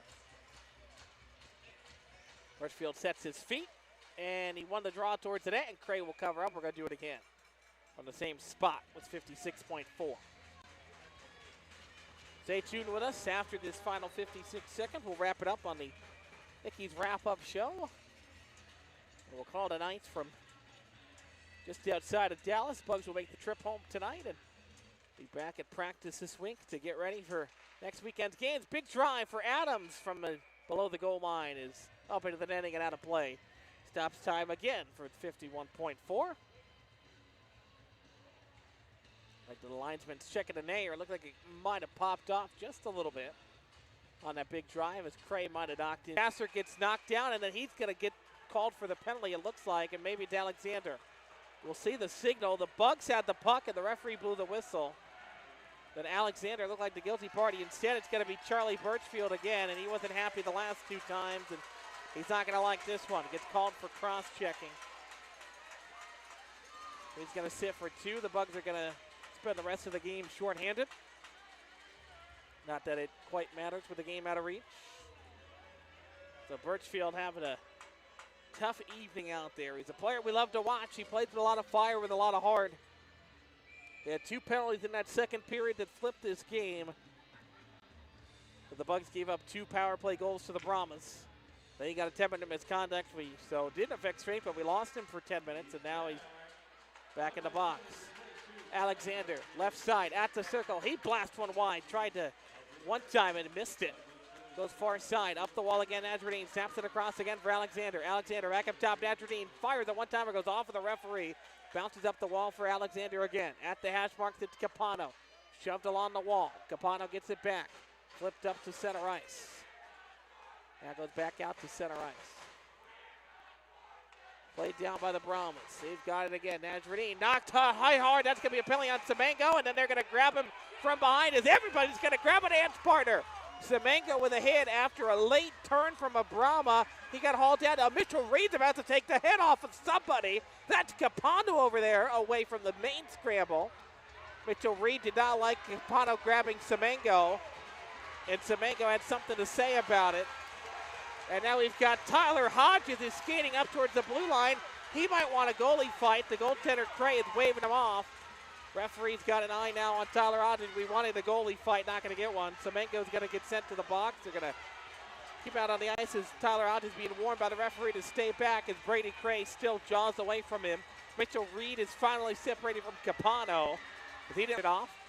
Dan Wildfong's looking for a power play. Of course, he's going to get one with the initial penalty on the play going against the Bugs on Joe Semengo for probably boarding. It looked like a dirty hit to some of the fans watching, but it was a late turn by the Brahma, and Semengo was already committed to the hit. Got to give credit, by the way. And now Jasser just shot the puck at the referee. He just got thrown out. So the Bugs are losing all discipline here, and now Talacro is jawing away at Jasser. And Talacro is about to get sent off. Remy Pusateri is being told by the referee he's not going to get an explanation. Remy's the captain. He's entitled to that. So cross-checking 5-minute major called on Joe Semengo. He's going to get tossed out. Not that it matters with 7 seconds. Referees have lost all control here. Remy Pusateri just wanted an explanation. He got sent back to the bench. I don't like that. Bugs have lost all composure here in game 2. I know it's tough with the way these first 2 games have gone. Lots of penalties coming up on the board. The PA announcer is going to recap it all. We've got a long laundry list upcoming here as the referees try to sort this out late in a 4-1 game with 7 seconds, or 5-1 game rather, with 7 seconds to go. Speaking as the referee myself, this is your worst nightmare in the stripes. You just want the game to be over, because nothing good can happen the longer the game drags on. So only 1 penalty has been put in the live stats. That's Joe Semengo, a major penalty for cross-checking. We'll see what else happens. That's the only penalty on the board. There were definitely more because Jasper got thrown out for shooting the puck at the referee. Don't want to see that from your captain. They've got a whole bunch of other people in the box as well. A couple of Brahmas in the box as well, but we're not going to, they haven't put those in. Capano gets 2 minutes for roughing. That's all they put on the line stats quite far. Nonetheless, there's 7 seconds left. The game is over. It doesn't matter. Wildfong throws it towards the net. Wildfong grabs a hold now of Vinny DiUlio. The linesman tried to separate them. Vinny still jawed away at Wildfong. Linesmen are going to race after the Brahmas. They're going to go celebrate. The referee's trying to keep the Bugs on the bench so nothing further escalates. But that's going to be a lost cause as the Bugs head straight to the locker room. They want no part of anything else as the Brahmas will celebrate at center ice. And the Bugs drop both games here at NITEC Sports Center as Hodges still draws away. And Brady Cray heading off the bench. A total lack of composure. Don't want to see that because you've still got 3 games to play. And I would imagine Jonah Jasser, who shot the puck at the referee, is probably going to see a suspension of some sort. Ryan Barrett showing good sportsmanship, shaking the hands of the referees who did all they could in a chippy game. None of this is their fault. Sometimes you can blame the referees, but not quite the deal here tonight. So 5-1's the final here. The Brahmas get the better of the Bugs in both games of the weekend series. 5-1 the final. We're back to recap it after this on the Bugs Broadcast Network.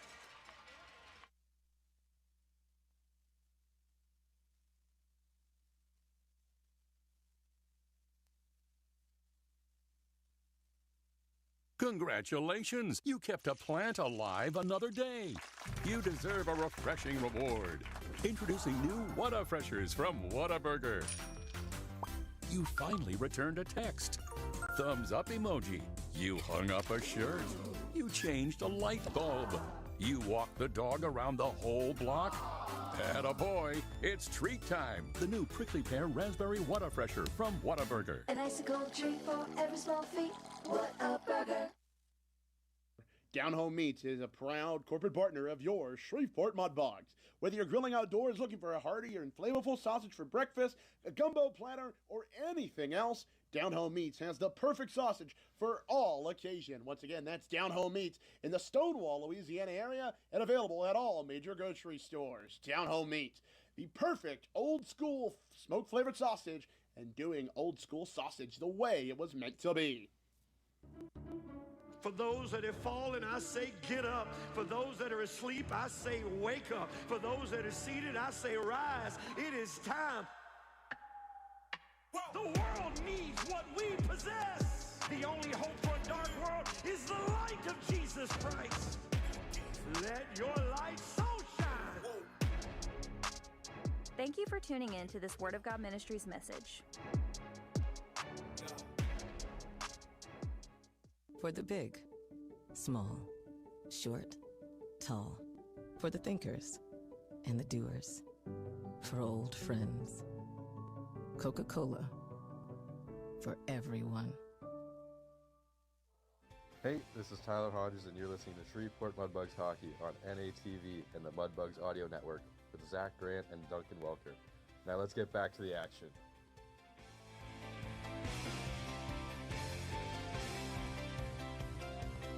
We're back here at the Nikki's Wrap-Up Show, brought to you by our friends, of course, at Nikki's Mexican Restaurant. Don't drink the water. Try our margaritas today. Bugs fall in Game 2 of the South Division semifinals, 5-1. They got the opening goal of the hockey game, and then 5 unanswered goals for the Lone Star Brahmas, and a complete lack of composure in the final seconds down the Bugs here as they fall down 0-2, headed back home to George's Pond next weekend. So we got a game misconduct for shooting the puck at the referee. Mitchell Reed, roughing minor. Joe Semengo, also a major for cross-checking in addition to the game misconduct. And then Vincenzo Capano also got a roughing for Lone Star, but and just a tough game. And you know, you look back at this game, it's a similar storyline that we saw at Game 1. It's that second period. The Bugs struggled in the second. They were outshot by a wide margin in that middle frame, 11. They outshot the Brahmas, 10-5 in the third, but they were outshot 11-2 in that middle frame. That's going to be the storyline, because that's where things started to go again, from the penthouse to the outhouse, with 3 goals in the period for Lone Star. Mudbugs had a great opening period. Lots of energy. They were outshot, but they got the only goal. And then, of course, again, that second period, outshot 11-2. Came back in the third with a lot of energy early. Got 10 shots before the Brahmas even, or got 8 shots rather, before the Brahmas even got 2. And that second Lone Star shot didn't come until the 4.5-minute mark. That's almost 16 minutes into the period. But again, just a tough way to finish here on the opening weekend. The Bugs fall again in this best of 5, down 2-0. So now they're going to have to win all 3 remaining if they want to keep their quest for the Robertson Cup alive. As we look at the out-of-town scoreboard, just one other game, of course, in the South Division, with it being the semifinals. That's Albuquerque, the Ice Wolves, hosting the El Paso Rhinos with a 6-5 El Paso victory in overtime last night. Tonight, the Rhinos have showed up against the New Mexico Ice Wolves. They lead 5-2. Actually, that game just went final, so 5-2 victory for the Rhinos.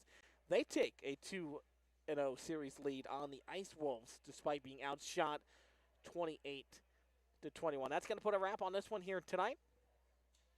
Bugs again back at home Friday, Saturday night, 7:11 p.m. puck drop. Landers pregame show. It's here at 6:50. If you can't make it out to George's Pond, of course, we hope you can. If you'd like to come out to George's Pond, don't have your tickets yet, call us at 318-636-7094. the boys are going to need all your support when we go back at home to try to continue the quest for the 2026 Robertson Cup. For Duncan Walker, the whole crew, I'm voice of the Mudbugs, Zach Grant saying good night and good hockey. The